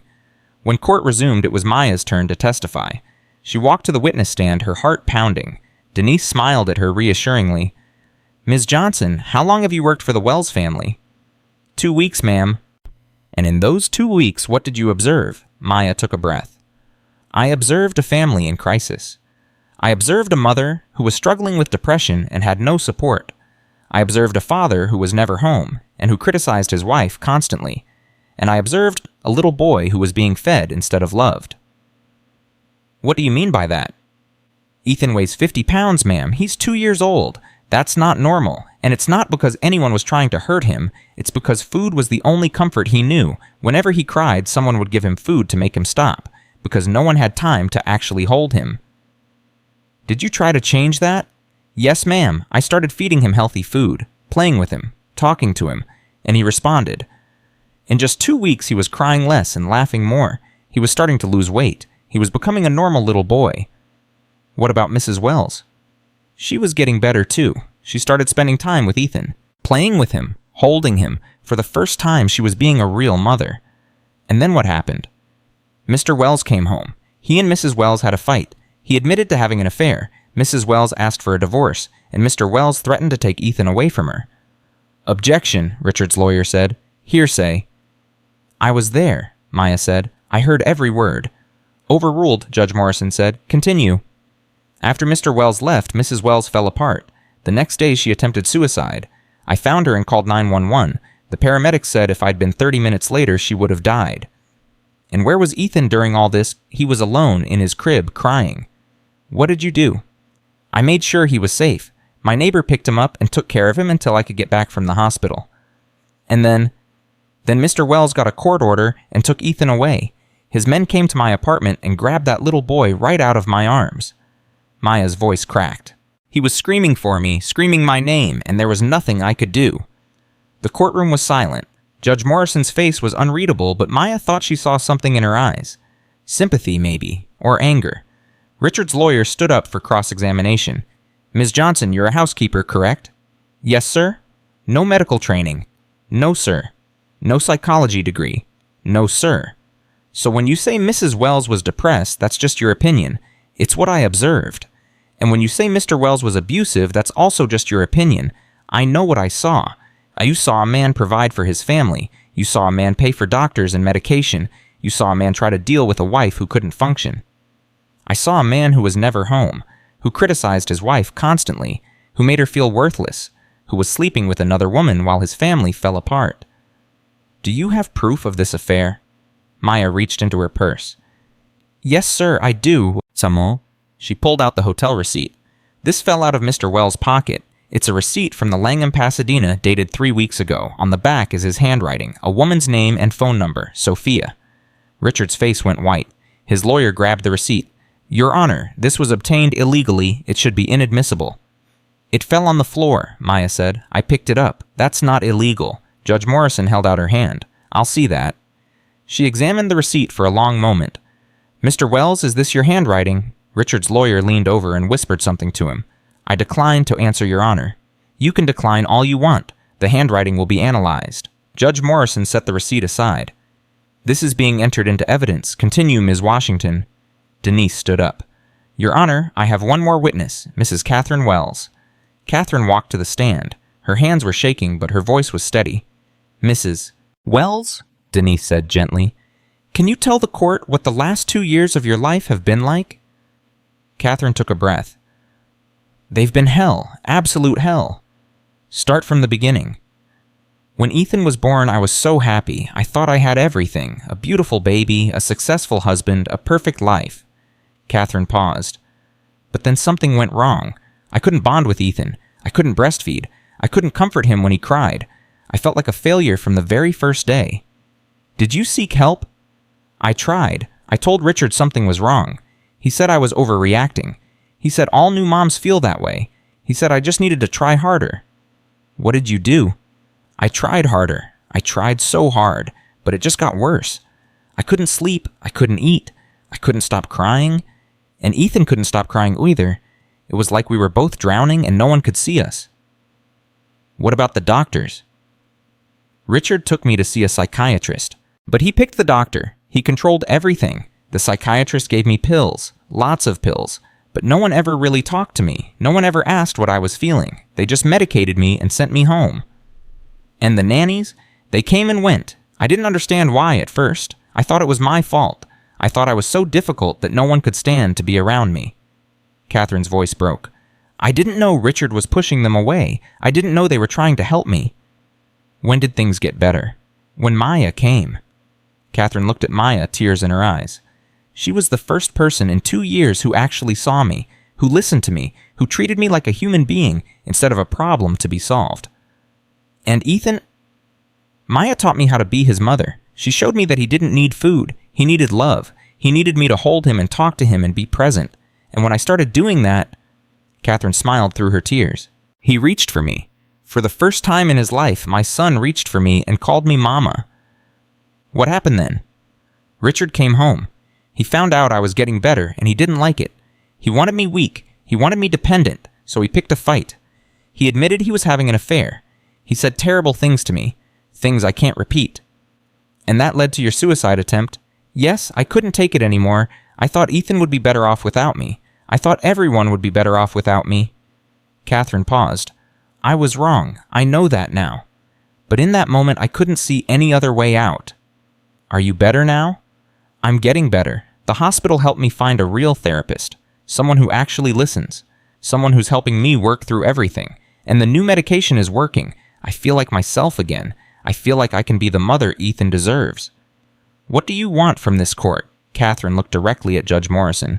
I want my son back. I want the chance to raise him properly, to love him properly. I know I made mistakes. I know I hurt him without meaning to, but I'm not the same person I was 2 weeks ago. I'm stronger now, and I will spend the rest of my life making it up to him. Denise nodded. No further questions. Richard's lawyer stood up. Mrs. Wells, you attempted suicide while your 2-year-old son was alone in the house. Is that correct? Yes. You could have killed yourself and left him there to starve. Katherine flinched. I wasn't thinking clearly. Clearly not. And yet you want this court to believe you're fit to be a parent. I made a mistake, a terrible mistake, but I'm getting help. Help that you need because you're mentally unstable. I have depression. That's not the same as being unstable. Isn't it? You couldn't get out of bed. You couldn't care for your child. You tried to kill yourself. How is that stable? I was sick. I'm getting better. For how long until the next crisis, until you decide to try again? Objection, Denise said. Badgering the witness? Sustained. Judge Morrison looked at Richard's lawyer. Move on, counselor. No further questions.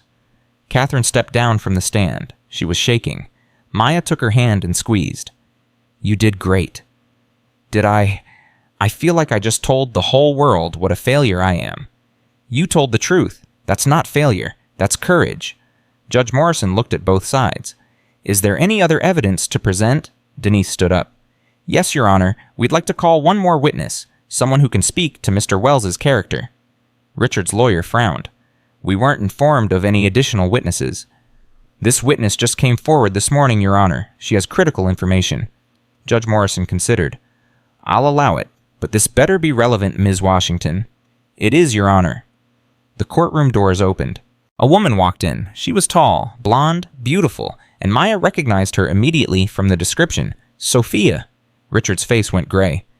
Your Honor, and his lawyer sputtered, this is highly irregular. Sit down, counselor. Judge Morrison looked at Sophia.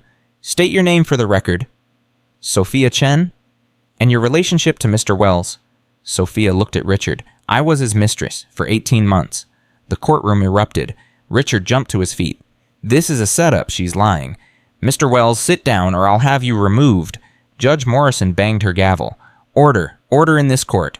The room quieted. Sophia took the stand. Ms. Chen, Denise said, can you tell the court about your relationship with Mr. Wells? Richard and I met at a business conference 2 years ago. He told me his marriage was over. He said his wife was crazy. He said he was just waiting for the right time to leave her. And you believed him? I wanted to believe him. I was in love with him, or I thought I was. What changed? Sophia's voice hardened. Last week Richard came to see me. He was furious. He said his wife had tried to kill herself, and now everyone was blaming him. He said he needed me to disappear for a while, to delete all our messages, to pretend we'd never met. And you agreed. At first, but then I started thinking. About Katherine, about her little boy, about everything Richard had told me about them. Sophia paused. He said Katherine was crazy, but I started to wonder, what if she wasn't crazy? What if he drove her to this? What made you come forward? A woman contacted me, one of the former nannies, Jennifer Park. She told me what was really happening in that house. She told me about Katherine's depression, about how Richard controlled her, about how he isolated her from everyone who tried to help. Sophia looked at Katherine. I'm sorry, I didn't know. I thought he was telling me the truth. I thought you were the problem, but I was wrong. He was the problem. He's always been the problem. Richard was shaking with rage. This is slander. I'll sue everyone in this room. Mr. Wells, Judge Morrison said coldly, one more outburst and you'll be held in contempt. Richard's lawyers grabbed his arm and forced him back into his seat. Denise continued. Ms. Chen, do you have any evidence of your relationship with Mr. Wells? Yes. Sophia pulled out her phone. I have 18 months of text messages, photos, hotel receipts. He paid for everything with his business credit card. It's all documented. She handed the phone to Judge Morrison. The judge scrolled through the messages, her face getting harder with each swipe. Mr. Wells, she said finally. Would you like to explain these?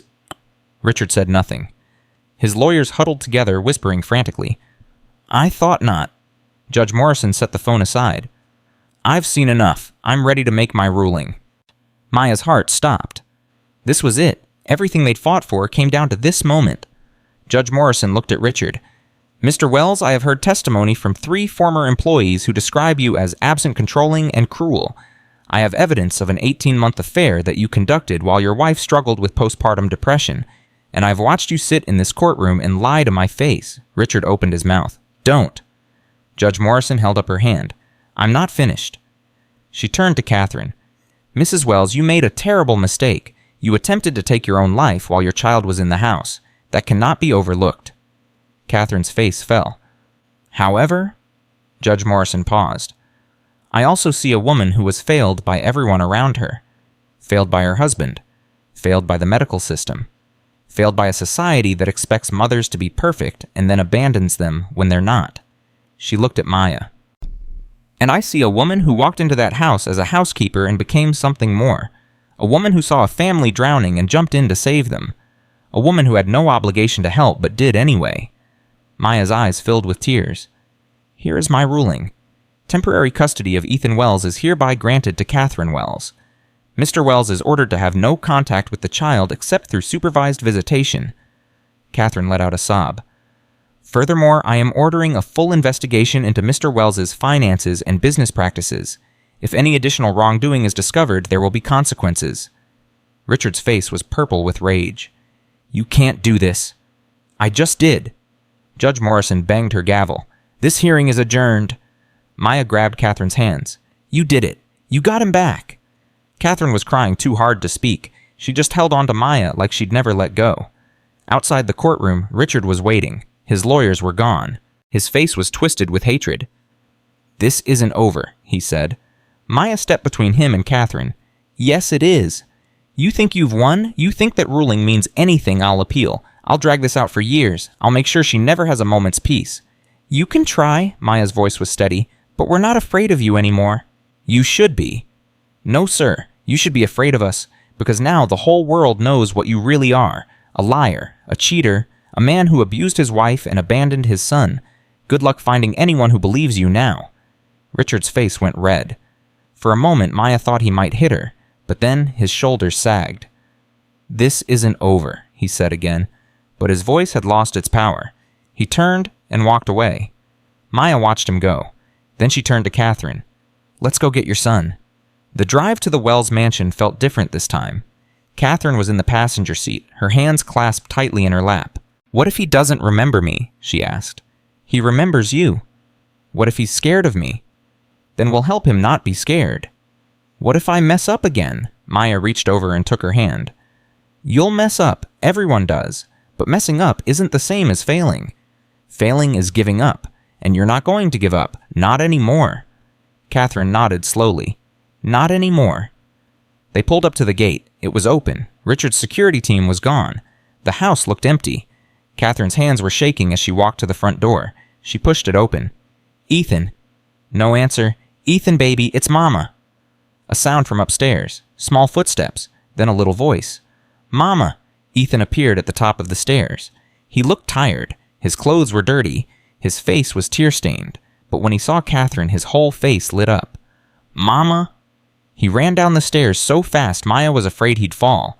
Katherine dropped to her knees and caught him. Oh, baby, oh, my baby.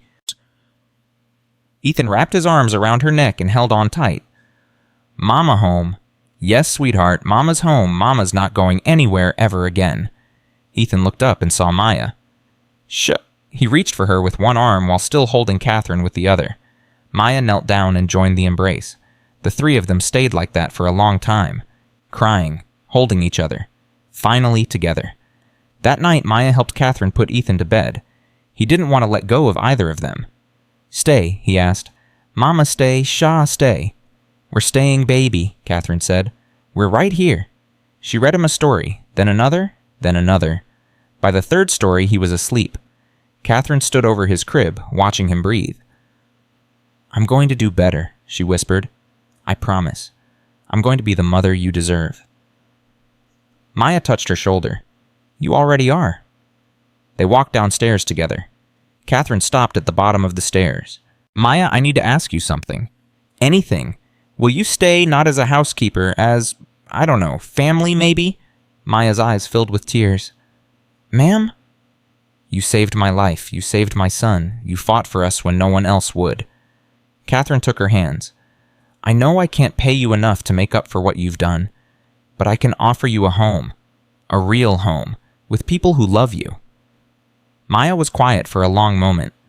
She thought about her small apartment, her lonely nights, her years of working for people who never saw her as anything more than hired help. And she thought about this woman, this little boy, this family that had been broken and was slowly being put back together.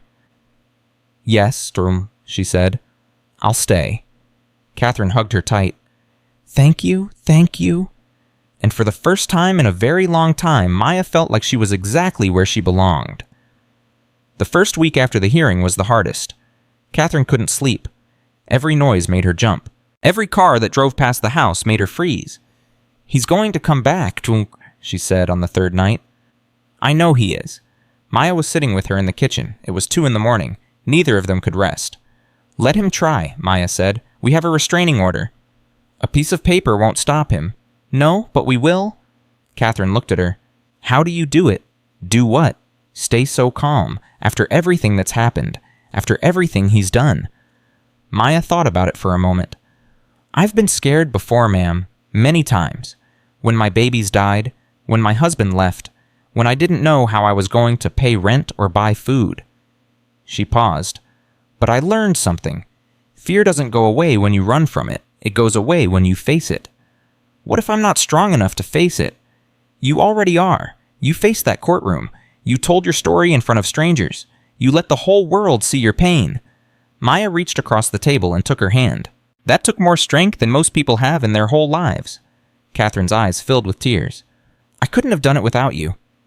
"Yes, you could have. I just showed you what was already inside you." Upstairs, Ethan started crying. Both women stood up at the same time. "I'll go how," Katherine said. "You sure—" "I need to do this. I need to be the one he calls for." Maya nodded. Katherine walked upstairs. Maya stayed in the kitchen listening. She heard Katherine's voice soft and gentle. "It's okay, baby. Mama's here. Mama's right here." The crying stopped. Maya smiled. They were going to be okay. On the 5th day, the lawyer called. "We have a problem," Denise said. Katherine put the phone on speaker so Maya could hear. "What kind of problem?" "Richard is appealing the custody decision. He's claiming the hearing was biased. He's saying Judge Morrison should have recused herself because she has a history of ruling against wealthy defendants." "Can he do that?" "He can try, but that's not the real problem." "What is—" Denise paused. "He's also filed for divorce. And he's claiming you're not entitled to any of his assets because you signed a prenuptial agreement before your marriage." Katherine went pale. "I forgot about the prenup." "What does it say?" Maya asked. It says if we divorce, I get nothing. No alimony, no property, nothing." "That can't be right," Maya said. "After everything he did." "The prenup was signed before the marriage. Unless we can prove it was signed under duress, it's legally binding." Katherine sank into a chair. "He's going to take everything. The house, the money, everything." "Not necessarily," Denise said. "The prenup covers marital assets, but it doesn't cover child support. And given Richard's income, that could be substantial. He'll find a way around it. He always does." "Katherine, listen to me. Richard is scared. That's why he's doing this. He's trying to intimidate you into giving up. Don't let him." "What am I supposed to do? I have no money, no job, no way to support myself or Ethan." "You have more than you think. You have witnesses who testified on your behalf. You have evidence of his affair. You have a judge who's already ruled in your favor once." Denise paused. "And you have Maya?" Katherine looked at Maya. Maya nodded. "She's right, ma'am. We didn't come this far to give up now." Katherine took a shaky breath. "Okay, what do we do?" "First, we fight the appeal. I don't think it'll succeed, but we need to respond. Second, we challenge the prenup. If we can show Richard used it to control you, we might be able to get it thrown out." "How do we show that?" "We need more witnesses. People who saw how Richard treated you during your marriage. People who can testify that you weren't in a position to negotiate fairly." Maya thought for a moment. "What about his business partners, his employees? Someone at his company must have seen something." "That's a good idea. I'll start making calls." After they hung up, Katherine sat in silence for a long time. "I'm going to lose everything," she finally said. "You're not going to lose Ethan. That's all that matters." "But how will I take care of him? I haven't worked in years. I don't have any skills. I don't have anything." Maya sat down across from her. "Ma'am, can I tell you something?" "What?" "I've had nothing my whole life. I grew up poor. I stayed poor. I never had a big house or expensive clothes or any of the things you have." "Maya, let me finish. I never had those things, but I always had what mattered. I had my faith. I had my family. I had people who loved me, and I survived. Not because I had money, but because I had something money can't buy." "What's that?" "Hope, and you have that too. I've seen it. The way you look at Ethan now, the way you hold him, the way you're fighting for him." Maya smiled. "That hope is worth more than all of Richard's money." Katherine's eyes filled with tears. "I don't know how to be poor." Then I'll teach you, just like I taught you how to be a mother. Katherine laughed through her tears. You're really something, you know that. So are you, ma'am. You just forgot for a while. If you're still watching, I need you to hit that subscribe button right now, because what happens next in this story is going to change everything. 2 weeks later, the appeal was denied. Judge Morrison's ruling stood. Katherine had custody. Richard had supervised visitation. But Richard wasn't done. 3 days after the appeal failed, a process server showed up at the house. Katherine Wells. Yes. You've been served. He handed her a thick envelope and walked away. Katherine opened it with shaking hands. It was a lawsuit. Richard was suing her for defamation. He was claiming that her testimony in court had damaged his reputation and cost him business deals. He wanted $5 million in damages. Katherine's legs gave out. Maya caught her before she hit the floor. Let me see that. Maya read through the lawsuit, her face getting harder with each page. This is intimidation, pure and simple. He's going to destroy me.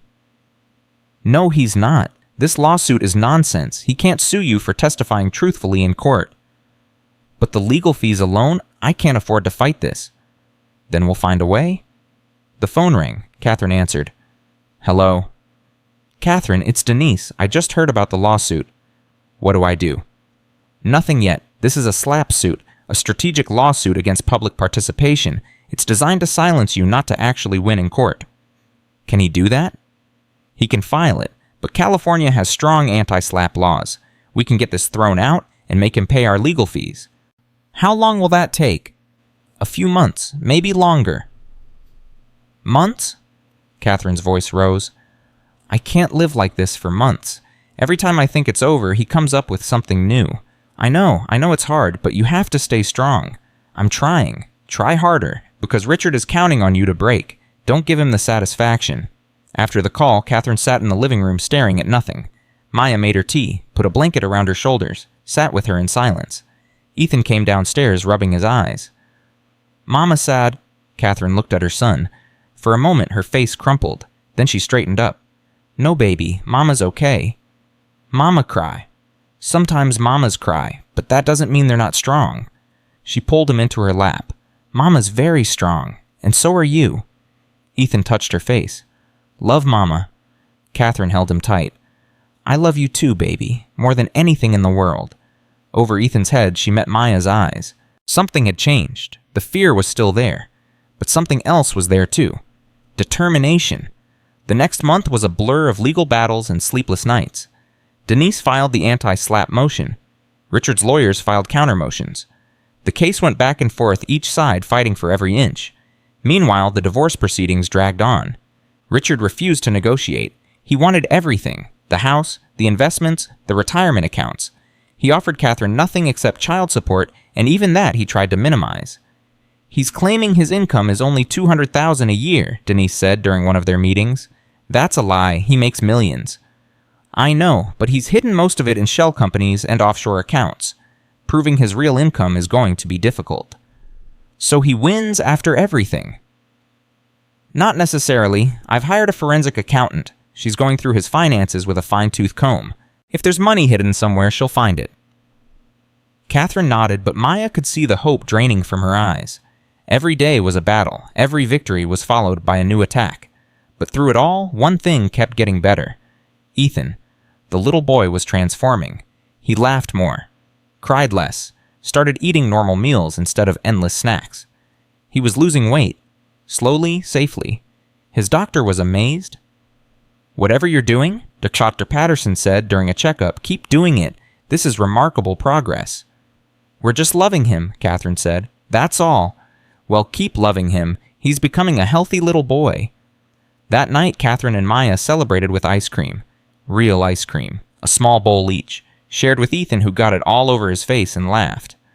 Look at him, Katherine said. He's so happy. He has his mama back. Of course he's happy. He has both of us. Katherine looked at Maya. You know that, right? You're as much his family as I am. Maya's eyes glistened. I never had children of my own, not ones that survived. You have one now, if you want him. I want him. I want both of you. Katherine reached across the table and took her hand. Then you have us, forever. Ethan looked between Thussem with ice cream on his nose. Shaw and Mama forever, sir. Forever, baby. Promise. Promise. 3 months after the hearing, everything changed. Denise called with news. Sit down, she said. Both of you. Katherine put the phone on speaker. What is it? The forensic accountant found something. Something big. What? Richard hasn't just been hiding money. He's been embezzling from his own company. Millions of dollars funneled through fake contracts and shell corporations. Katherine gasped. Are you serious? Completely serious. We have bank records, wire transfers, everything. What does this mean? It means Richard is in serious legal trouble. This isn't just a civil matter anymore. This is criminal. Criminal? I've already contacted the district attorney's office. They're opening an investigation. Katherine sat down heavily. He's going to go to prison. If the evidence holds up, yes, probably. Oh my God, Maya squeezed her shoulder. It's over, ma'am. It's really over. But Denise's voice was cautious. Don't celebrate yet.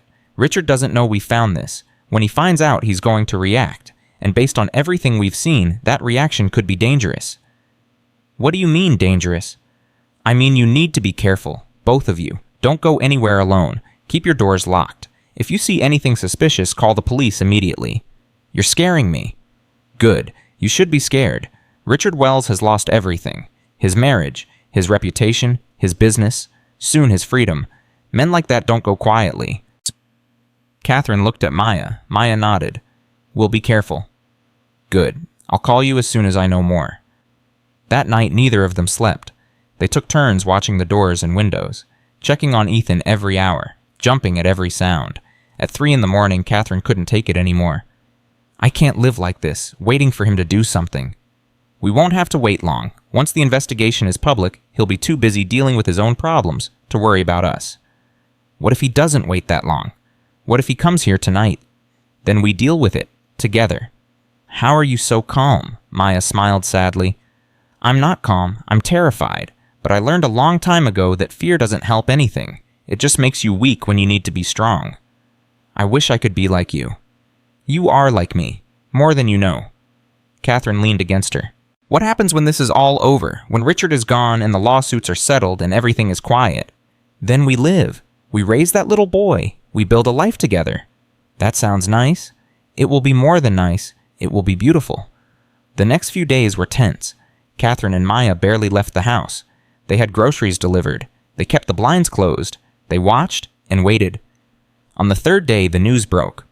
Richard Wells, prominent Los Angeles businessman, was being investigated for embezzlement and fraud. The district attorney held a press conference. Richard's face was everywhere. Katherine watched the coverage with her hand over her mouth. It's really happening. Yes, ma'am, it is. Do you think he knows it was us who found the evidence? Probably, but it doesn't matter now. He can't hurt us anymore. An hour later, there was a knock at the door. Both women froze. Maya moved toward the door slowly. Who is it? LAPD, ma'am. We need to speak with Katherine Wells. Maya looked through the peephole. 2 officers in uniform. She opened the door. Can I help you?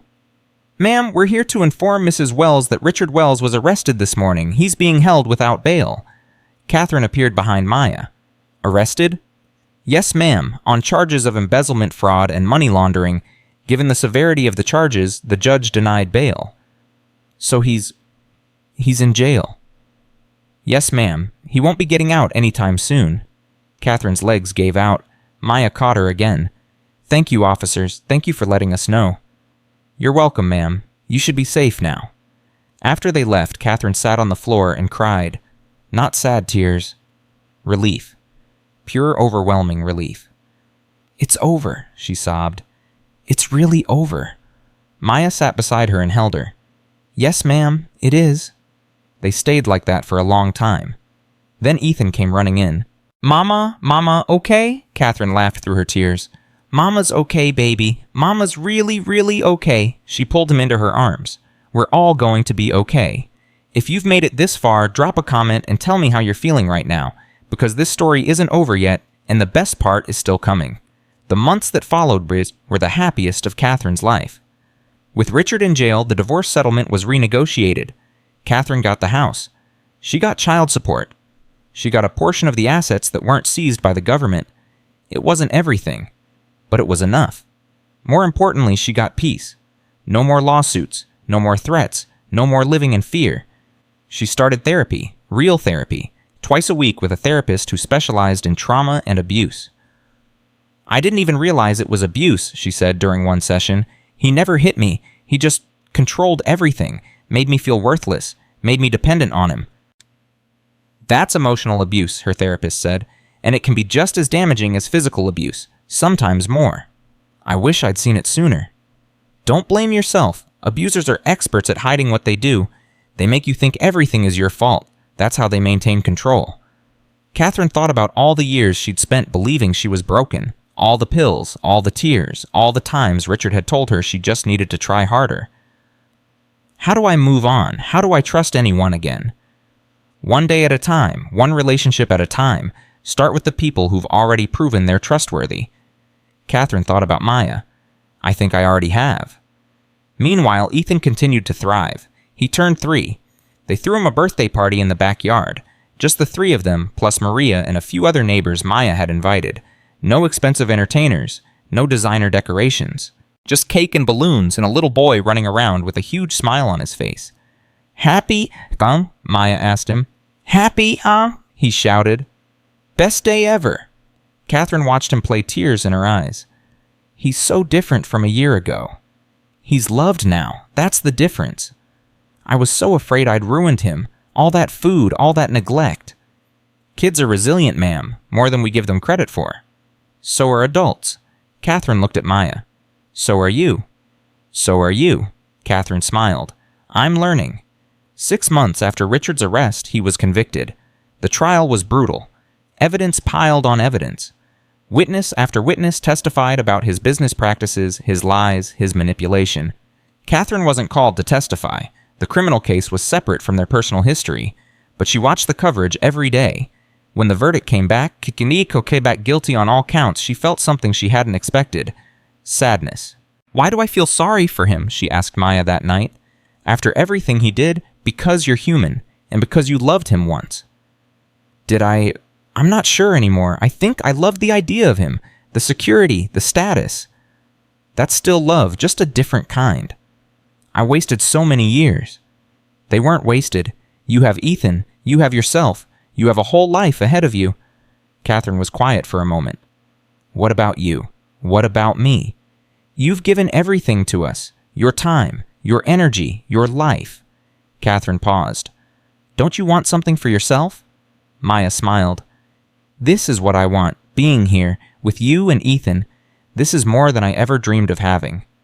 But is it enough? It's everything, ma'am, everything. The next few months brought more changes. Katherine started volunteering at a women's shelter. She wanted to help other women who were going through what she'd been through. You don't have to do this alone, she told them. You're not crazy, you're not broken, you're just hurting, and there's help. She started a support group, women helping women, sharing stories, finding strength in each other. It gave her purpose. It gave her hope. Maya watched her grow with pride. Look at you, she said one evening. A year ago, you couldn't get out of bed. Now you're saving lives. I learned from the best. You learned from yourself. I just held the mirror. Katherine hugged her. Thank you for everything. You've already thanked me 1,000 times. And I'll thank you 1,000 more. Ethan was almost 4 now. He was a healthy weight, active, happy. His vocabulary had exploded.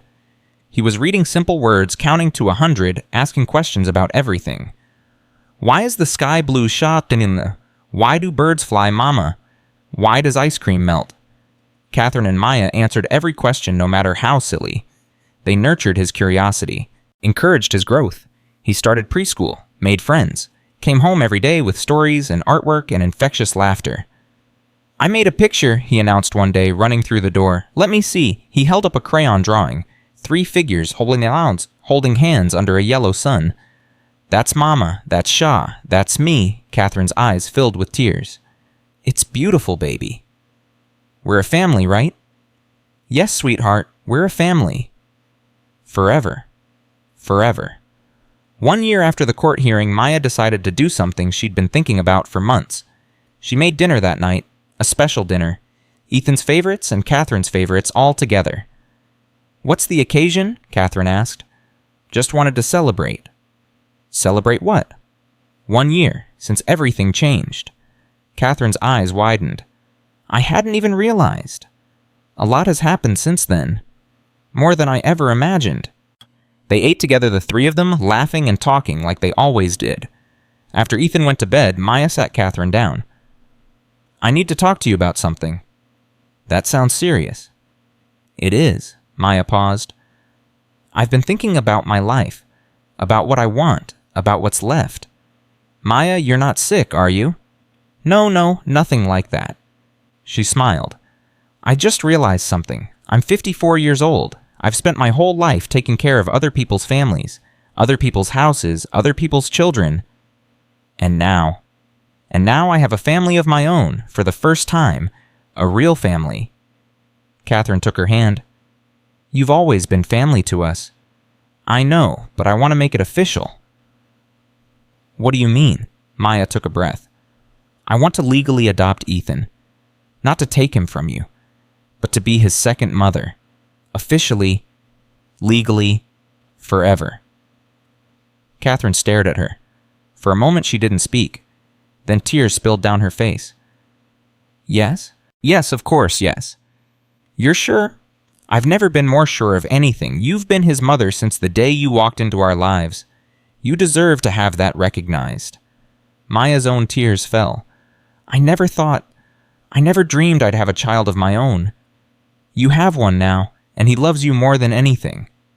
They held each other and cried. Happy tears. Healing tears. The tears of two women who had found each other in the darkest of times and built something beautiful together.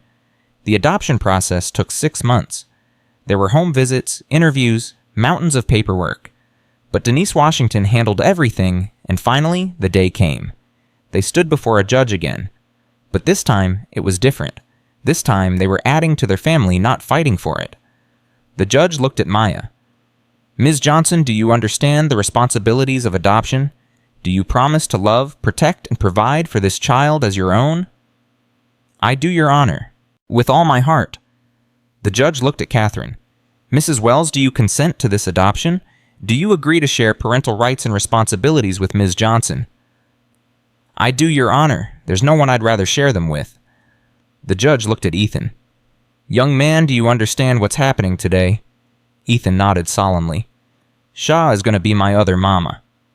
"And how do you feel about that?" Ethan grinned. "I feel awesome." Everyone laughed. The judge smiled. "Then, by the power vested in me by the state of California, I hereby grant this petition for adoption. Ethan Wells is now officially the son of both Katherine Wells and Maya Johnson." He banged his gavel. "Congratulations to your family." Ethan cheered. Katherine cried. Maya cried harder. They held each other in that courtroom, all three of them, a family born not of blood, but of love. Outside, the sun was shining. Ethan ran ahead, chasing pigeons and laughing. Katherine watched him with a full heart. "I never thought I'd be happy again." Maya smiled. "Happy is just the beginning." "What do you mean?" "I mean, we've survived the worst. Now we get to live the best." "What does that look like?" Maya watched Ethan spin in circles with his arm out. "It looks like that. Like joy, like freedom, like a little boy who knows he's loved." Katherine leaned her head on Maya's shoulder. "Thank you for saving us." "Thank you for letting me." They stood there for a long moment, watching Ethan play, feeling the sun on their faces. A year ago, everything had been darkness. Now there was light, and the light was just beginning. 3 years had passed since Maya first walked through those iron gates. 3 years since she found a little boy drowning in cookies and loneliness. 3 years since she decided to stay. Ethan was 5 now. He was starting kindergarten in the fall. He could read simple books, write his name, and count to 1,000. He was curious about everything and afraid of nothing. Most importantly, he was healthy. His doctor couldn't believe the transformation. The little boy who had once weighed 50 pounds at 2 years old now weighed exactly what he should. His heart was strong. His lungs were clear. His energy was boundless. "Whatever you did," Dr. Patterson said during his last checkup, "you saved this child's life." "We just loved him," Katherine said. "Sometimes that's all it takes." But Maya knew it was more than that. It was showing up every day. It was saying no to junk food and yes to vegetables. It was reading stories and playing games and running around the backyard until everyone was exhausted. It was being present, being patient, being consistent. It was hard work disguised as love. Or maybe love disguised as hard work. Maya wasn't sure which anymore. One morning in June, Katherine came downstairs with news. The women's shelter offered me a job. Maya looked up from the breakfast she was making. What kind of job? Director of programs, full-time, real salary, benefits. Katherine, that's wonderful. I'm scared. Why? Because I've never had a real job, not like this. What if I fail? Maya set down her spatula and walked over. You ran this household while fighting the worst depression of your life. You raised a child while battling your husband in court. You started a support group from nothing and turned it into something that helps hundreds of women. She took Katherine's hands. You're not going to fail. You're going to thrive. Katherine's eyes glistened. What would I do without you? You'll never have to find out. Ethan came running into the kitchen. Is breakfast ready? I'm starving. Almost, baby. Go wash your hands. Okay. He ran off just as quickly as he'd arrived. Katherine watched him go with wonder in her eyes. Remember when he couldn't walk 10 feet without getting winded? I remember everything. So do I. Katherine turned back to Maya. I want to say yes to the job, but it means things will change around here. I won't be home as much. I'll have responsibilities. Things should change. You deserve to have something of your own. But what about Ethan? What about you? We'll be fine. We've always been fine. Katherine hesitated. There's something else. What? The job is in San Francisco. Maya felt her heart stop. San Francisco. The shelter is opening a new branch there. They want me to run it. It's a huge opportunity. But that's 6 hours away. I know. Silence fell between them. Maya didn't know what to say. After everything they'd been through, the idea of being separated felt impossible. I haven't said yes yet, Katherine said quickly. I wanted to talk to you first. What are you thinking? I'm thinking, what if we all went... Maya blinked. All of us. You, me, Ethan? A fresh start. A new city? Somewhere without all the memories of what happened here. But this is your home. This house. This house was never home. It was a prison. Richard built it to show off, not to live in. Katherine looked around. I don't want to stay here anymore. Too many ghosts. Maya thought about it. Los Angeles was the only place she'd ever lived. Her apartment was here. Maria was here. Everything she knew was here. But everything she loved was standing right in front of her. When do they need an answer? End of the month. That's 2 weeks. I know, it's fast, but Maya... Katherine's voice cracked. I can't do this without you. I won't go if you don't come with me. You would turn down your dream job for me. You're my family. You're more important than any job. Maya's eyes filled with tears. Let me think about it. Of course. Take all the time you need. But Maya already knew her answer. She'd known it the moment Katherine asked. If you've been with me this whole time, I need you to comment right now and tell me what you think Maya should do, because her decision is going to change everything. That night, Maya couldn't sleep. She lay in bed thinking about San Francisco, about leaving Los Angeles, about starting over at 57 years old. It was terrifying. But so was walking into the Wells mansion 3 years ago. So was fighting Richard in court. So was adopting a child when she'd never had one of her own. She'd done all those things because they were right. This felt right too. At midnight, she got up and went to Ethan's room. He was sleeping peacefully, his stuffed elephant tucked under his arm. His breathing was slow and even. His face was relaxed. Maya remembered the first time she'd seen him, red-faced and screaming, covered in cookie crumbs, desperate for someone, anyone to hold him. Now look at him. Healthy, happy, loved. She'd helped do that. She and Katherine together. I'm not going to let anything separate us, she whispered. Not distance, not fear, nothing. She went back to her room and fell asleep immediately. The next morning, she found Katherine in the kitchen. Yes, Katherine looked up. What? Yes, I'll come with you, to San Francisco. Wherever you go, I go. Katherine's face lit up. Are you sure? I've never been more sure of anything.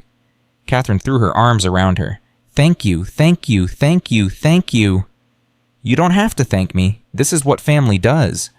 Ethan wandered in, rubbing his eyes. What's happening? Why is Mama crying? Happy tears, baby, Katherine said. We're moving.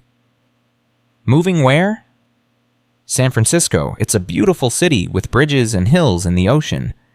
Ethan's eyes went wide. The ocean? Yes, baby, the ocean. Can we go to the beach? Every weekend if you want. Ethan jumped up and down. This is the best day ever. Maya laughed. He takes after his mama, gets excited about the same things. He takes after both his mamas, Katherine said. He's got your strength.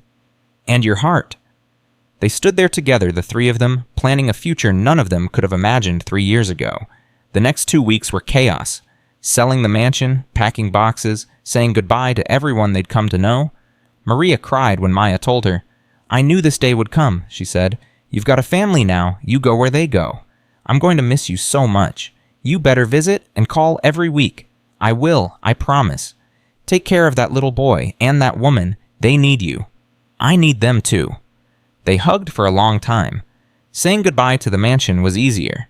Katherine walked through the empty rooms one last time, Maya beside her. So many bad memories here, Katherine said. Some good ones too. Like what? Like the first time Ethan reached for you. Remember in the kitchen? You were so scared and he just held out his little hand. Katherine smiled. I remember. And the first time you made him laugh. Really laugh. Not a food bribe laugh, but a real one. That was the day I knew I could be his mother. You were always his mother. You just forgot for a while. Katherine looked at Maya. I'm glad you walked through that door 3 years ago. So am I.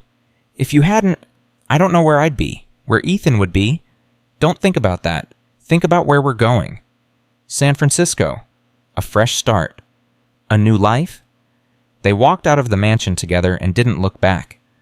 The drive to San Francisco took 6 hours. Ethan watched movies on his tablet for the first 3 hours, then fell asleep for the rest. Katherine drove. Maya navigated. Take the next exit, Maya said. Are we close? 20 minutes. Katherine's hands tightened on the wheel. I'm nervous. About what? Everything. What if the job is harder than I thought? What if Ethan doesn't adjust? What if we made a mistake? We didn't make a mistake. How do you know? Because we made this decision together, and everything we've done together has worked out. Katherine took a breath. You're right. I need to stop doubting myself. Yes, you do. You're Katherine Wells. You survived things that would have broken most people. A new city is nothing. Katherine smiled. Katherine Wells Johnson. What? I changed my name. After the divorce. I hyphenated it. Wells Johnson. She glanced at Maya. I wanted part of you in my name. Since we're family. Maya's throat tightened. You did that for me. I did it for us. For our family. Maya reached over and squeezed her hand. Wells Johnson. I like it. So does Ethan. He asked if he could be Ethan Wells Johnson, too. What did you say? I said, of course. We're all Wells Johnsons now. Tears streamed down Maya's face. I never imagined. Neither did I, but here we are. Here we are. 20 minutes later, they pulled up to their new home. It wasn't a mansion. It was a modest house on a quiet street with a small yard and a view of the bay. It's perfect, Maya said. It's ours, Katherine said. Ethan woke up and pressed his face to the window. Is this it? Is this our new house? Yes, baby, this is home. It's awesome. He was out of the car before they could stop him running around the yard exploring everything. Maya and Katherine stood together watching him. We did it, Katherine said. We did. No more Richard, no more lawsuits, no more fear. Just us, just our family. Just love. Maya put her arm around Katherine. Just love. The first few months in San Francisco were an adjustment.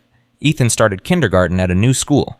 He was nervous at first, but within a week he'd made 3 friends and was begging to go every day. Katherine threw herself into her new job. The shelter was bigger than the one in LA, with more women, more programs, more opportunities to help. She came home exhausted but fulfilled. I helped a woman leave her abusive husband today, she said one evening. She was so scared. She reminded me of myself. What did you tell her? I told her she was stronger than she knew, that asking for help wasn't weakness, that there were people who would stand by her. She's lucky to have you. I'm lucky to be able to help. After everything I went through, at least now, it means something. Maya watched her with pride. The broken woman she'd found 3 years ago was gone. In her place was someone strong, confident, purposeful, someone who had survived the worst and come out better. "You know what I realized," Katherine said.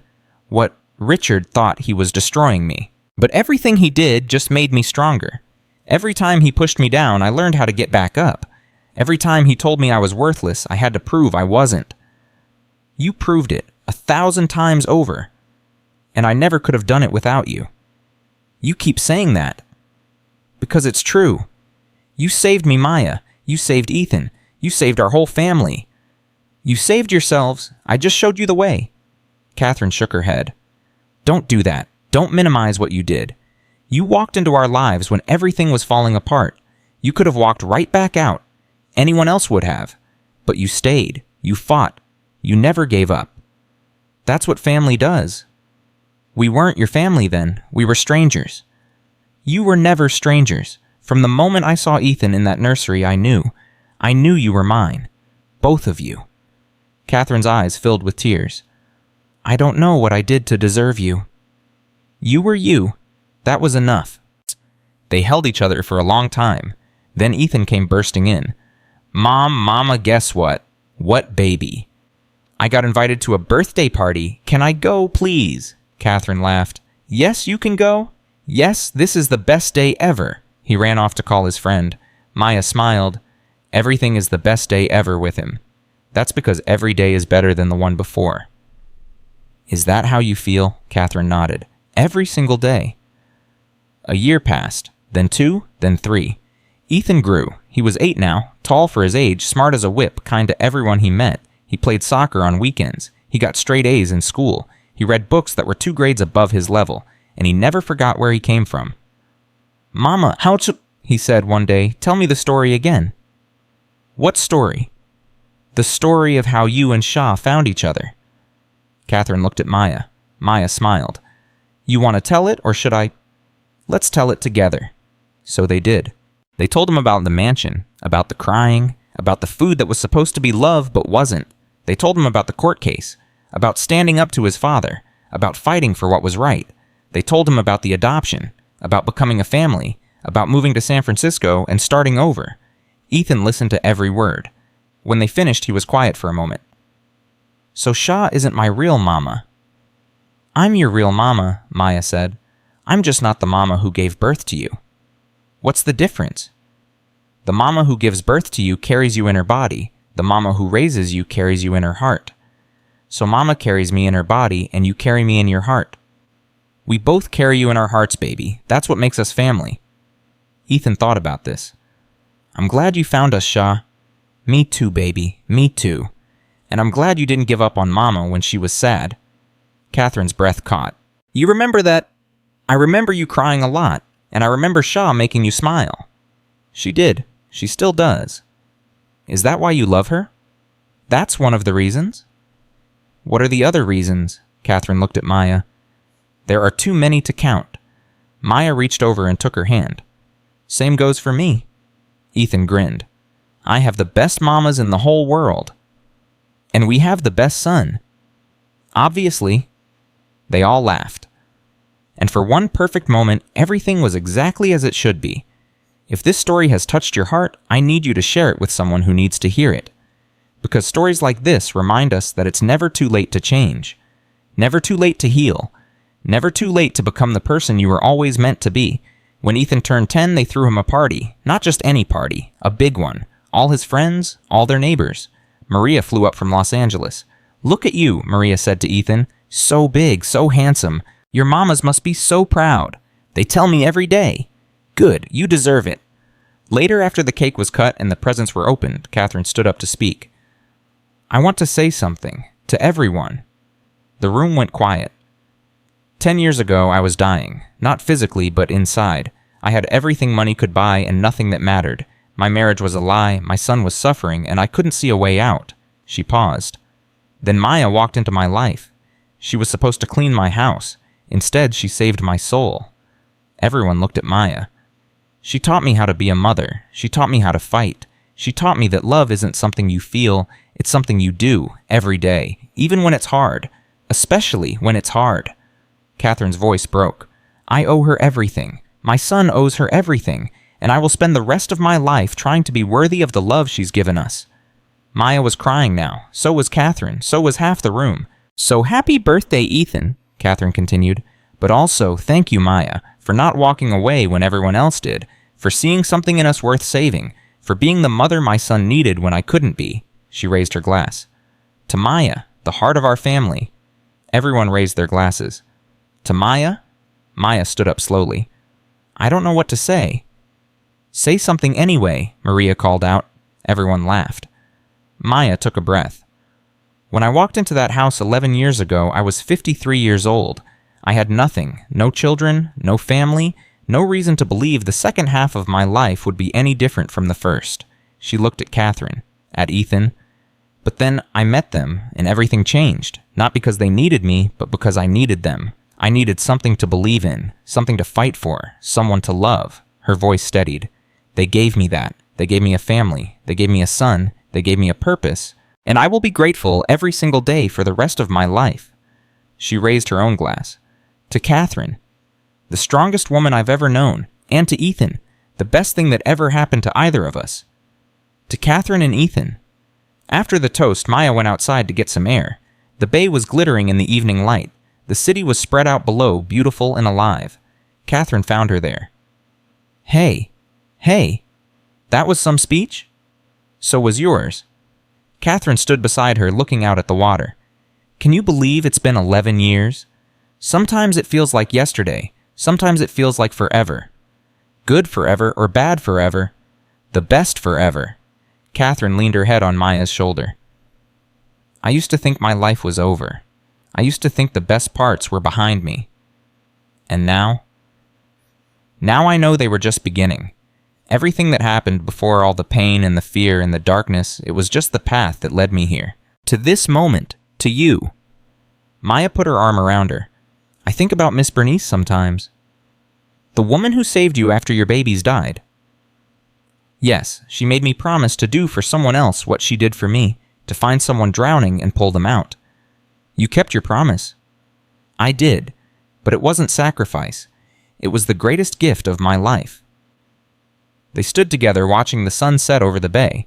Behind them they could hear Ethan laughing with his friends. The sound of joy. The sound of a childhood reclaimed. "No regrets?" Katherine asked. "Not one. Even when Richard was threatening us, even when we thought we might lose. Even then, because I knew whatever happened, we were in it together. And together we could survive anything. We proved that, didn't we?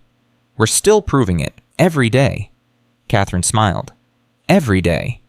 The years continued to pass. Ethan grew into a young man. He graduated high school with honors. He got accepted to Stanford just 30 minutes away. "I want to study psychology," he told them.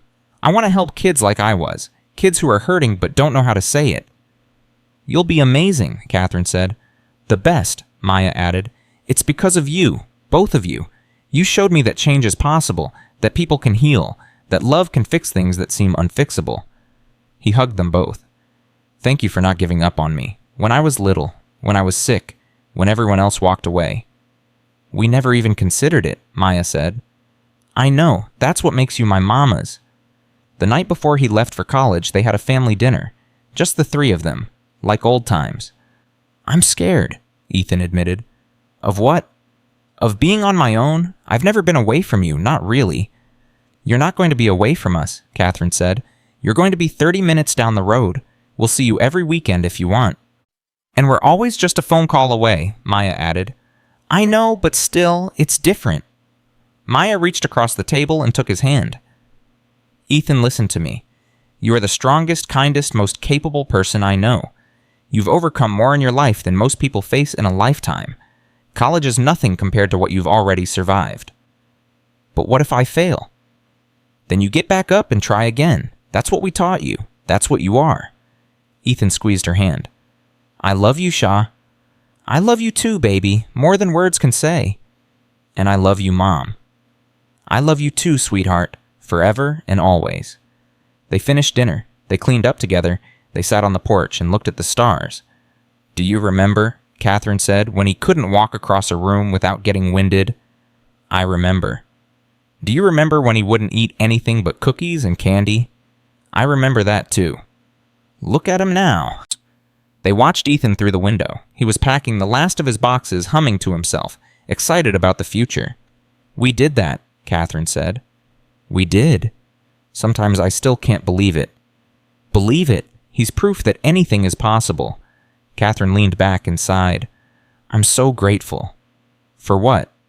For everything. For you, for him, for this life we built out of nothing. It wasn't nothing. It was everything. We just didn't know it yet. Katherine took Maya's hand. What do you want to do now after he leaves? I don't know. Travel, maybe. See places I've never seen. Together. Of course together. That's the only way I want to do anything. Katherine smiled. Then let's do it. Let's see the world. The whole world. As much of it as we can. We've earned it. Maya smiled back. We have, haven't we? We really have. The next morning they drove Ethan to Stanford. They helped him unpack. They met his roommate. They walked around the campus pretending they weren't crying. When it was time to say goodbye, Ethan held them both for a long time. Thank you, he whispered, for everything. Thank you for letting us love you, Maya whispered back. Thank you for being our son, Katherine added. Always. He pulled back and wiped his eyes. I'll call every day. You better. And I'll come home for dinner on Sundays. We'll hold you to that. And I'll make you proud. You already have, baby. You already have. They got back in the car and drove away. Neither of them spoke for the first 10 minutes. Then Katherine said, We really did it. Did what? Everything. We survived Richard. We won custody. We adopted him. We raised him. And now he's off to college, healthy and happy and whole. We did. I couldn't have done it without you, Maya. I know. You've told me 1,000 times. And I'll tell you 1,000 more. Maya reached over and took her hand. I couldn't have done it without you either. You gave me a family when I thought I'd never have one. You gave me a purpose when I'd lost mine. You gave me love when I didn't know I needed it. We gave each other all of that. Yes, we did.